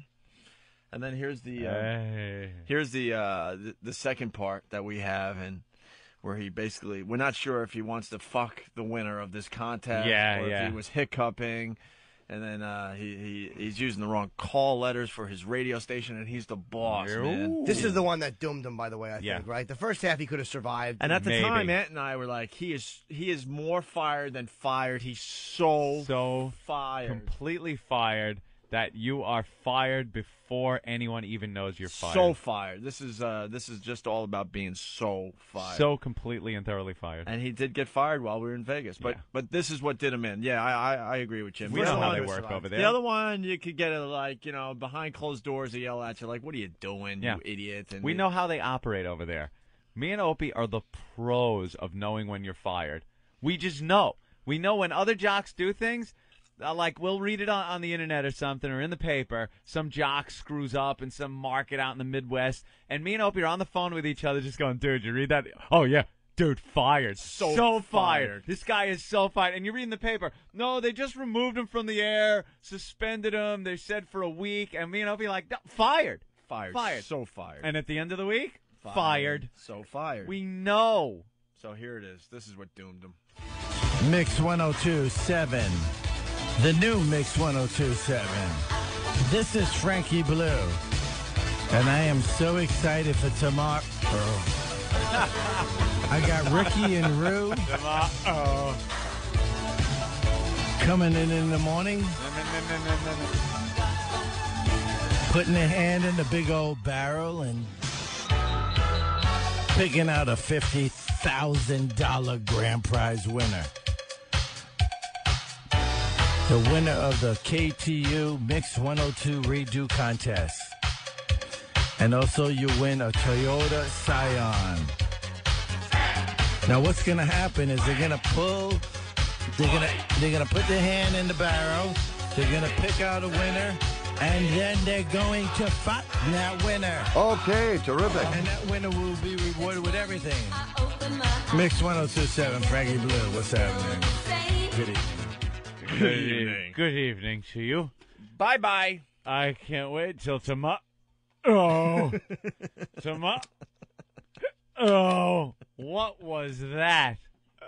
How drunk do you have to be when you're doing the Foster Brooks impression? Tomorrow. Oh. Oh. Dean. Yeah. What a mess. That got him thrown right out the door. So, that's the end of that soap opera. Frankie Blue is done. Frankie Blue. We've been having so much fun with that audio, too, man. It's one of my favorite things. You would think that we would have some sympathy, but when people get booted for doing stupid stuff on the air, me and Opie are the first ones to laugh and go, what an idiot. And yeah, that must be what it's like when we get fired for everyone else. What a couple of jack-offs. Listen to these idiots. Of course. Sex in the church. Everyone in Vegas knew about us, too. Oh, I know. The blackjack dealer. Yeah, the people at the table. Like, oh, what did she say? It's something she said to me like, oh, you should be in radio with that voice. And we all started laughing. Yeah. Because I was imitating Club Soda Kenny. Yeah. So she's like, whoa, what's so funny about that? Like, so then she never heard our radio show, but she heard what we did. Somebody blurted out, oh, it's Opie and Anthony. And then people at the table like, oh, yeah, I know you guys. The church, right? Yeah, the church. Yeah. So infamous, they call it. Infamy. One other thing that happened, Anthony, while we were in Vegas, trying to get through some old business, and it ends another soap opera in a way. Ashley Simpson, the whole SNL thing. People thought she was going to survive that, the lip syncing and all that. And she is awful. She's a complete phony. What's that? She didn't win any Golden Globes, did she? What? Or People's Choice Award? Did she win a People's Choice Award? Oh, you saw that mess last last night? night? I was watching that clusterfuck last night. What a mess. Rewarding that garbage. And it's, something, you realize how, like, the Oscars and the Grammys and the Emmys are voted on by a board of professionals that look at it and try to figure out what makes it better, one film or musician better than another, and doesn't. You might not always agree, but with these People's Choice Awards, you just look and it's every bit of fluff and crap that the nation has been fed through Entertainment Weekly magazine and these dopey news shows, and it's every bit they've been brainwashed, and that's what they vote on. That's what they vote on. And that wait, I'm on Paris Hilton giving head. Now maybe she really is watching. That the blowjob really is an award-winning blowjob. Look at that, and the girl knows how to suck some cock. Talking about Paris Hilton. That really was a hot scene with everybody showing. Well, anyway, so the people. So it was just it's everything. Like, okay, boy, who's gonna win for? And it was some dopey category. Best smile. Like, what celebrity has the best smile? And you know who they give it to? Who do they always give it to? Julia Roberts? Of course. That was a guess. Of course, because you've been, like, fed it. The nation thinks Julia Roberts has the best smile ever because I've been told so. And you look at her smile, it's like she got too many teeth in her mouth, You know who I think has a better smile? Rick Solomon, as he's watching this whore service him. Really? I really love Rick Solomon after this. I love him. She is going to town on that thing. It's very hot. I got to be honest. This is a very sexy video. Slurp, slurp. There she goes. Paris Hilton. Yes. Very nice. I got a better camera shot than that. Old Rick will do it. So anyway, and the Ashley Simpson. Yeah. She messed up on SNL. We all know that. And then she had to blame the band at the end. I think we got a quick audio clip of that. Yeah. Ladies and gentlemen, what can I say? Live TV. Exactly. I feel so bad my band started playing the wrong song, and I had no excuse, so I thought I'd do a hoedown. I'm sorry. She's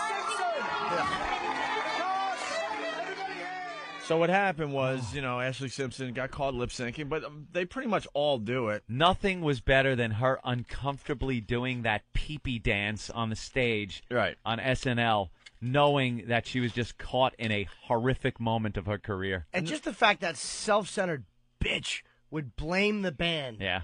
God almighty, is that revolting. Love it. Well, then she had to go out and prove to everyone that she could sing. Yes.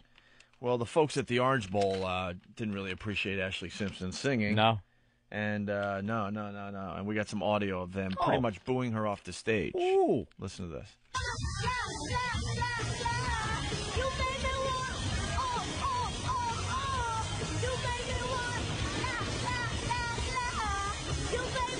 Ugh.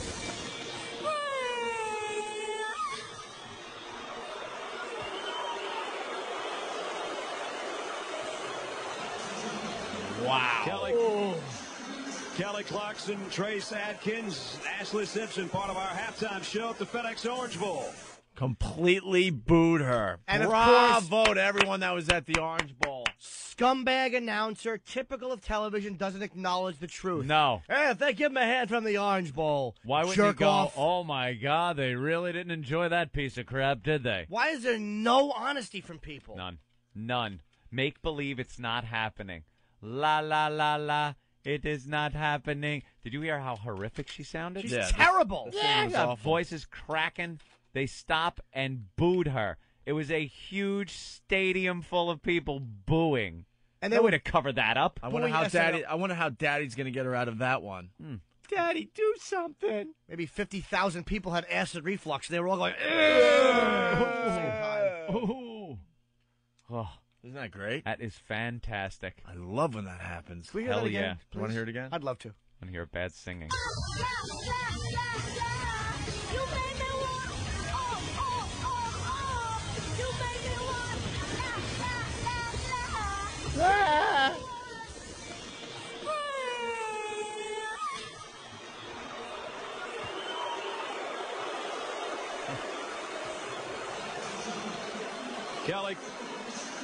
Kelly Clarkson, Trace Adkins, Ashley Simpson, part of our halftime show at the FedEx Orange Bowl. Yeah. That's terrific. That's terrific. Kelly Clarkson, I'm here at the Venetian. We're interviewing Buttman. Phony voice. Kelly Clarkson. Ashley Simpson being booed to tears.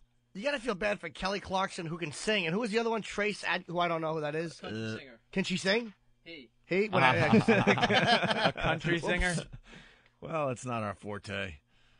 That's great. But two real singers and this TV incarnate brat. Yeah. Why would you throw her on with two real talented people? Because that is the type of my clean, God. wholesome entertainment that you want during football games. You don't want surprises like tits popping out. This is what you're going to get. This is going to infuriate you more. So I got the story in front of me. Ashley Simpson booed at Orange Bowl. We didn't get to read a lot of papers while we were in Vegas. We were too busy doing I don't know what. But read the papers. They say that an elephant never forgets, and apparently neither does the American public. Yep. Ashley Simpson was booed by 72,000 people at the conclusion. 72,000.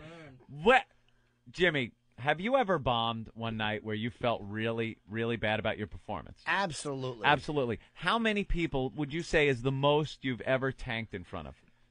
A couple of hundred. Couple of hundred? I've been booed in front of almost 5,000, but I wound up winning them over. Nice. I was opening for Dice. Mm-hmm. But Yeah, that's a hard gig. To hear that many is frightening. It's crushing. It's overwhelming to hear that many people booing.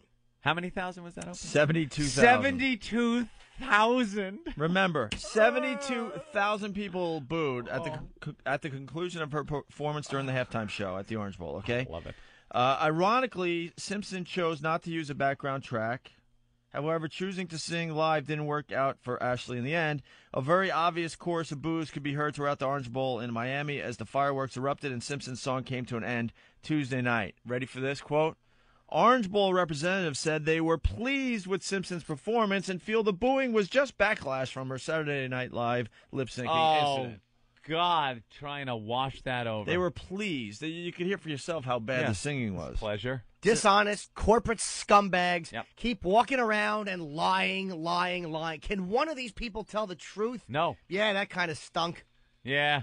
Yeah, she really didn't sound good, and the people let her know it. They just didn't like it. Orange Bowl representatives were pleased at this.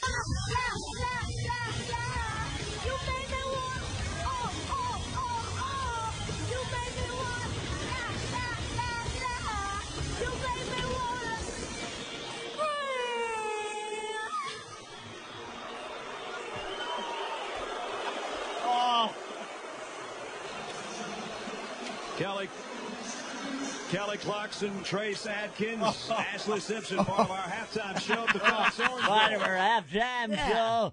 Hey, part of our halftime show.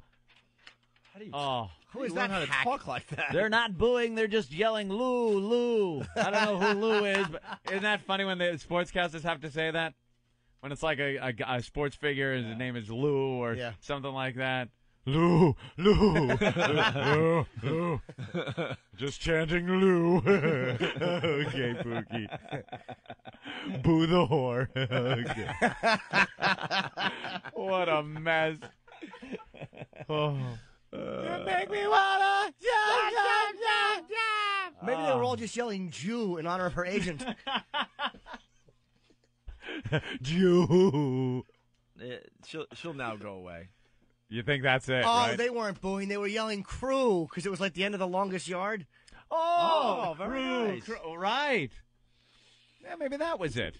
It's not 72,000 people booing her. Why would they do that? I think you're right, though. That's got to be the end. This is one you can't recover from because, again, they gave her the second shot live. It was okay, but this is an embarrassment. We'll see what Daddy does to get her out of this one. Nothing he can do. So sit back and look at your hot sister and those big boobs of hers and realize you have nothing to offer anyone. I wonder. I would love to be backstage and hear the nonsense they fed her to comfort her. Mm-hmm. Don't you love the little notes Eric writes in a handwriting that is incomprehensible? And he's incomprehensible. And he's shaking. He holds up these notes, and I nervous or try do you to have read them. Parkinson's? I try to read them. I really do, Eric. And I look and I go, "What is? Is that Chinese?" You don't know what. All you do is hear, and then so you look over and you're like, "What does that say?" And just shakes it off politely. I think I've known your handwriting is a little. It's a little hard to read. A little. He works really hard though. Boo for that handwriting. Boo.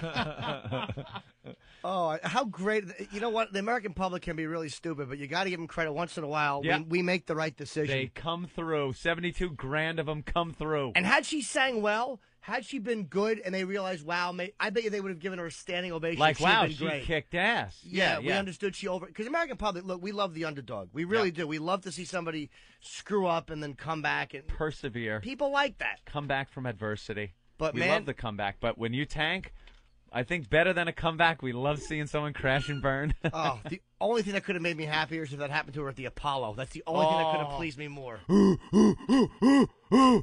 Jumping on stage and beating her with fists. All right, I guess we have more audio of Ashley Simpson. Yeah. Actually, no, it's Linda McCartney. Another one of our favorite things. Oh, this audio? No. God, that is so hot. Yeah, now it's the color. Oh. Wow. But that's what a homemade porn should look like. Yeah, this scene is in color. It's Paris Hilton going down on Rick. She really has him worked up. Dude, but you know, if they're both, that's what you should be doing in a porno movie made at home. Not some handheld nonsense. Set the camera how up. she's holding on to the boys like a doorknob. She's a good girl. I got to respect her for this. This is what she should be doing in life. Yeah. Mom and Dad worked hard, built an empire, and this is what you do. In one of their hotel rooms, this is what should be happening. Hotel suite. A hotel suite. Wait, that's not a room. That's a 2-bedroom suite. Yes. She is so hot, man. She is ridiculously hot. They overprotected her as a child, I'm sure. Gave her the best schooling. Oh, and look where she is. And here she is. There's your little girl. And ta-da! There she is. Good job, Mom and Dad. Good job. You did it. You don't see the Sheraton's daughter doing that, do you? Or you don't even see the Super 8's kid is well behaved. What'd she say now? Oh, she had said something crazy there. But, all right. She likes sucking. God, her technique is fantastic. And the beauty of being this guy is, he can bang any chick he wants now, because chicks love when they know you've had a hot girl before them. So all these dumbbells are lining up. Famous schlong now. Look at her working it, with one hand. And she's got the hand cupping the bag. Yeah. And she's probably doing the little tickle. You ever get the hand cup and the little, almost like it's a billy goat's chin. Oh, God.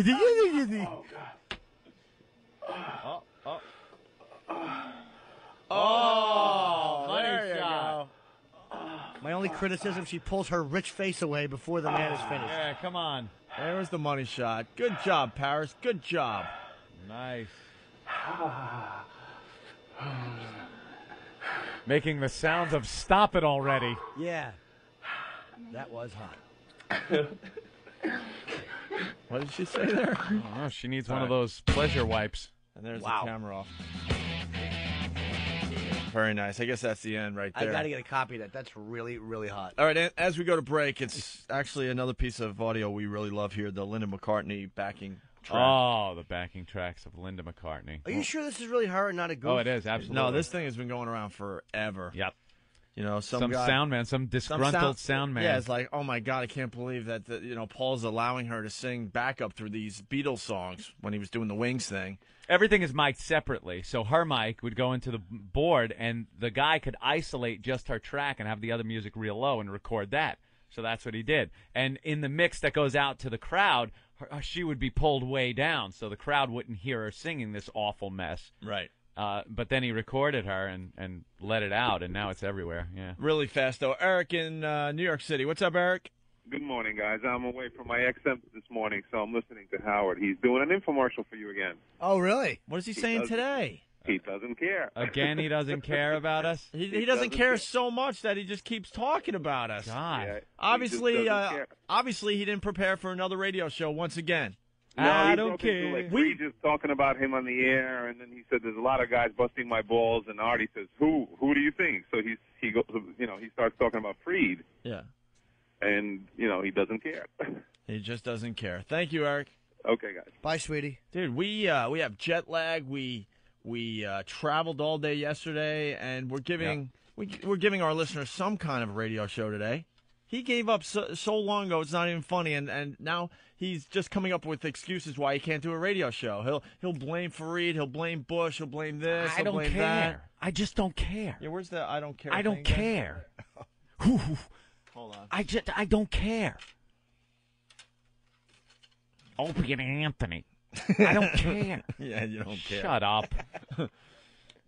Just wasting time. That's all he's doing. Instead of trying to do a clever, entertaining, funny show, he'll just waste time talking about everybody that is preventing him from doing a clever, entertaining, and funny show. Fareed is the reason. They replaced us with Opie and Anthony while we were, like their. Yeah, I go. Well, I don't even know why you're. I said, this doesn't. They think I give a crap about Opie and Anthony. I don't. Yeah, I go. Well, I don't care. They think I give a crap. I don't care. Opie and Anthony. Why would I care? I don't care. I said, this doesn't. Yeah, I go. Well, I don't care. Say, I don't care. I don't care. Opie and Anthony. I don't care. Opie and Anthony. I don't care. Opie and Anthony. I don't even know why you're involved with me like this. I don't care. He just doesn't care, Anthony. Yeah, trust me, he cares. I don't care. Name one person, Anthony, you don't care about. I really can't think of one off the top of my head because when I don't care, right. I just don't care. Yeah, when you don't care, you can't even come up with anybody. Yeah. I'm like, who do I don't care about? Right. I can't think about it. I would quickly say, like, Don and Mike. That's all right. You know what I mean? Or I don't know. Cause it's someone you really don't talk about because you just don't care. Right. That's pretty much it. But when you bring up someone and then say you don't care a million times, guess what? You care a lot. On a daily basis. Right. When you have to tell everyone how much you don't care about someone every day, believe me, you're bothered a tad by it. Just another phony. I don't care. He's just another phony. He doesn't care. All right, keep saying how much you don't care about us. I can't do a show because of Fareed. That's the problem. That's the problem today. Joel Hollander. But I don't care about them. I'll do my show. I'll sit here and do it because I don't care. And Opie and Anthony, you think I care about those guys? Ooh, 10 o'clock already? We've been talking about it for 4 hours. I got to go because I don't care. I can't do the show. It's Joel Hollander and Fareed are the reasons I can't do the show. And I won't do a show until I go to satellite radio, Robin. Robin, I don't care about you. I don't care about anybody. I don't care. My daughters, I don't care. Obviously. My wife, Allison, my ex-wife, I don't care. The money I'm sending her, I don't care. Okay, I care about that a lot. Yeah, that's the basics of that. I don't care. If you no, I don't care. You care, though. I swear I don't. I don't care. I don't care. I don't care, Robin. I don't care. Welcome to the I Don't Care show. Yeah. He doesn't care so much.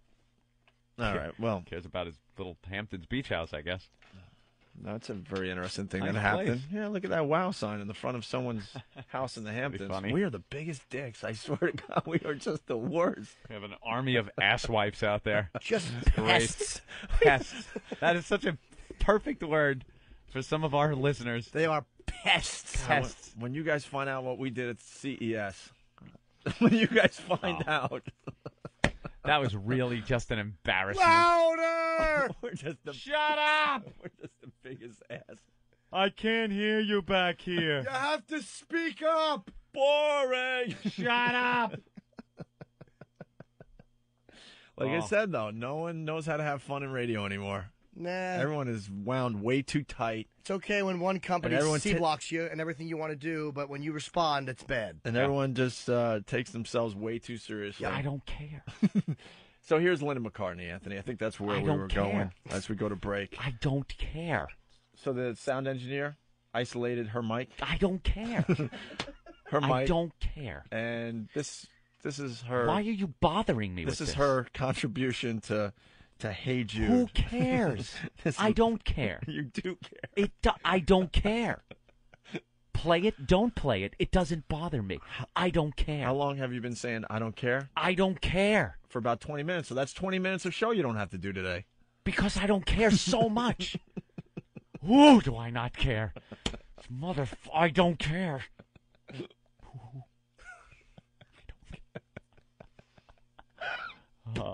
Isn't he a pip? He's the worst. I don't care. You guys have no idea how much of a phony he is. I don't care. All right, here's Linda McCartney, Anthony. Care less. It's her contribution to Hey Jude. And I don't care.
Welcome to the Opie and Anthony. Ooh, it's in my shoes. Ramon, clean this up. XM 202. The Opie and Anthony Show. Wake up, wake up, wake up. Yeah, I'm so tired of waiting for us to wake up, wake up, wake up. Yeah, I'm so sick of waiting for us to make a move. Wake up, wake up, wake up, and we will never lose. Wake up, wake up, wake up. It's time to make a move. Wake up, wake up, wake up, and we will never lose. Wake up, wake up, wake up, make a move. Wake the F up. Getting ready to play What Did We Learn on the Opie and Anthony Show? You people are confused, Opie. That was Linda McCartney and not my mom singing that background vocal. A lot of people saying, is that Aunt's mom? Very nice. Hey, we got to go back to the Ashley Simpson thing again. Well, we got Oklahoma City and Connecticut and Atlanta and Hicksville, Long Island. They're all writing on instant feedback that if you listen really closely at the end of it, one guy gets through, you can hear him saying, "You suck," really loud. Out of 72,000 people, you could hear one guy yell, "You suck"? He must have been close to maybe the announcer's mic. Wow, I got to hear that. Listen to this.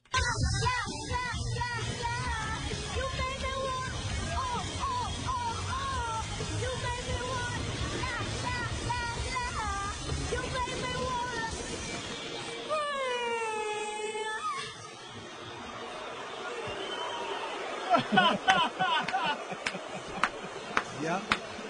Kelly. Wow. Kelly Clarkson, Trace Adkins, Ashley Simpson, part of our halftime show at the FedEx Orange Bowl. How the hell did we miss that? You suck! Wow. God, that guy's a hero. Good pickup, guys. We didn't hear that. Didn't catch it. Very Do nice. Stonehenge! It's like the guy that screamed that out. All right, let's go to the phones and say hi to Mike in Cleveland. Mike, what's up? Hey, One-A, how you guys doing? Great city you got there. Thanks. Great city you got there to land in the middle of the winter. Got to tell you that. Yeah, it's pretty crappy here. Thanks. Anyway, I just wanted to say that Justin Slater should ask Bernie Getz for $5. No, that's not a car crash. That was actually a line. Okay. Oh, did he say it as a what did we learn? Yeah, Anthony. Yeah. Yeah. Oh, okay. All right, cool. All right. No, I'm saving him from the car crash. Okay, you're right. I thought he was like as a joke. He didn't realize Anthony already said that. No, Mike in Boston, what's up? What did you learn on the show today? Hey, guys. I learned Steve is cozy. Yeah, Steve is cozy. We learned Steve that. is cozy. There you guys. All right. Big old bear. Yeah, no, big cozy, being a comforting face.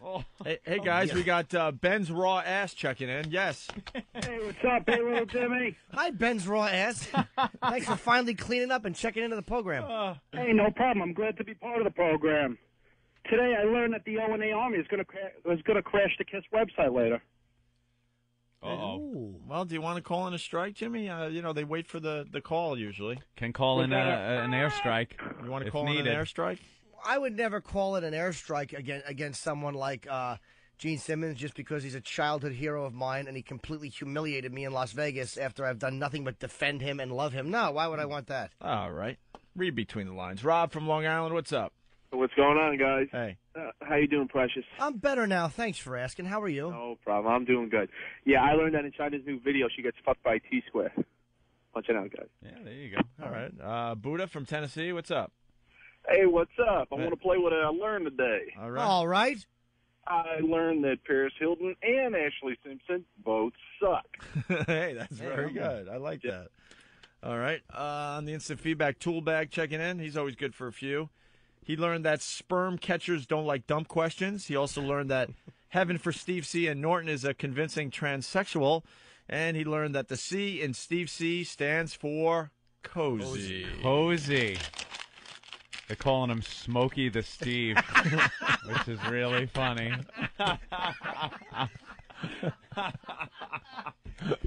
You have to be responsible because only you can remove your shirt and prevent a fire. Al Mack from Clifton. Today I learned to never ask a porn star if her breakfast has passed through yet. He also learned too much dick in the proximity ain't good. Doug from Arizona. Today I learned that if a girl says "ew" in bed, you are legally permitted to cave her head in. Nice. Let's see. Gabe from happyanarchy.com. I learned today when little Jimmy dies from AIDS, he's going to be buried in a kiss casket. What? Oh. No, probably not. No, I'm sure they'd try to put me in the coffin. It would just look straight ahead and ignore me. Douchebag. Douchebag. Jeff C. from Jersey learned that Hoo Hoo is going to have to change his name to Boo Hoo. Boo Hoo. Boo Hoo. I don't care. What do you think Ashley Simpson said while they were booing her? I don't care. But you care. I don't care. But you care. I don't. You know you care. They replaced us with Opie and Anthony while we were, their. Yeah, I go. Well, I don't even know why you're. I said, this doesn't. They think I give a crap about Opie and Anthony. I go. Well, I don't care. They think I give a crap. I don't care. Opie and Anthony. Why would I care? I don't care. I said, this doesn't. Yeah, I go. Well, I don't care. Say, I don't care. I don't care. Opie and Anthony. I don't care. Opie and Anthony. I don't care.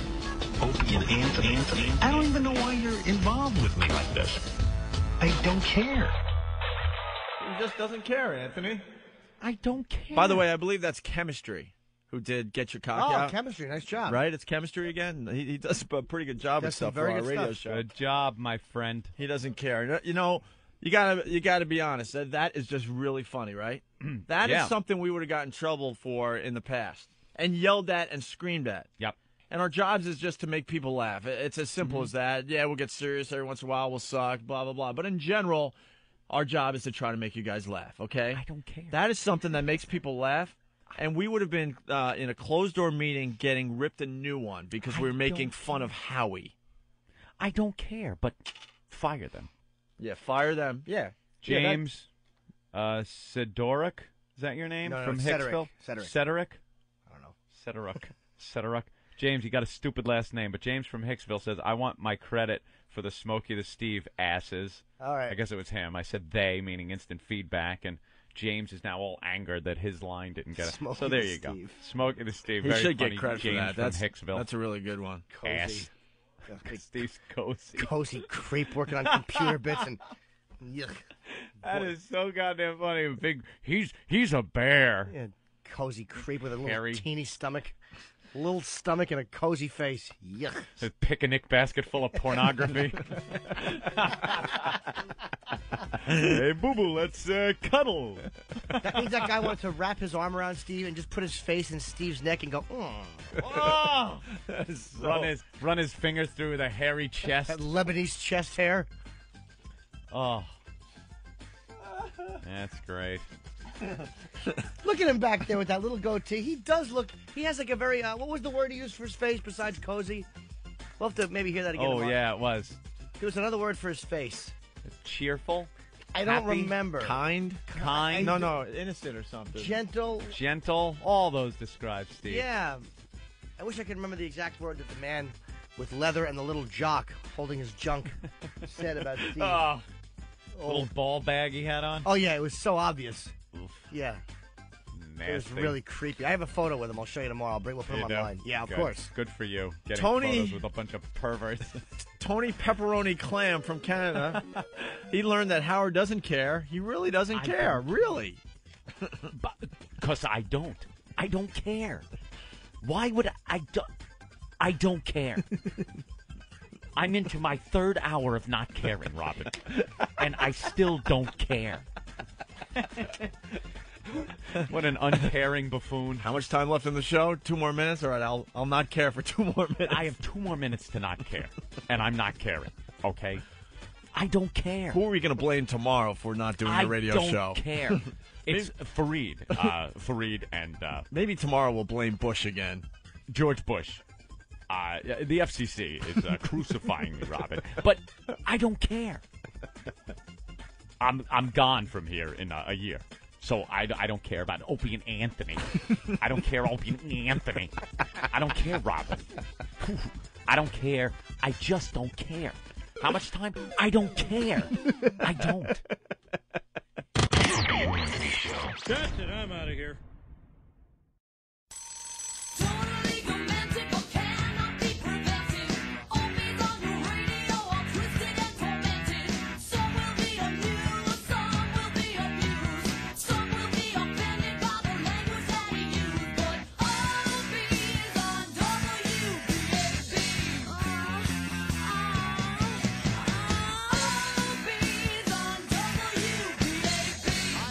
Who's this?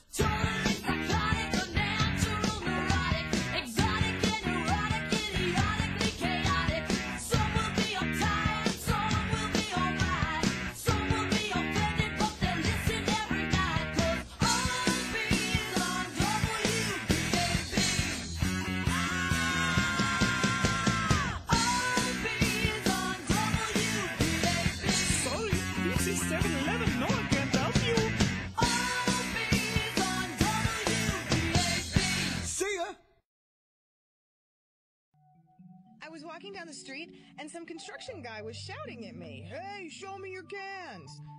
So I did. And he plummeted 17 floors and was impaled on a forklift. But my tits looked great. Please, wow responsibly. A public service announcement of the Opie and Anthony Show. It's the O&A virus.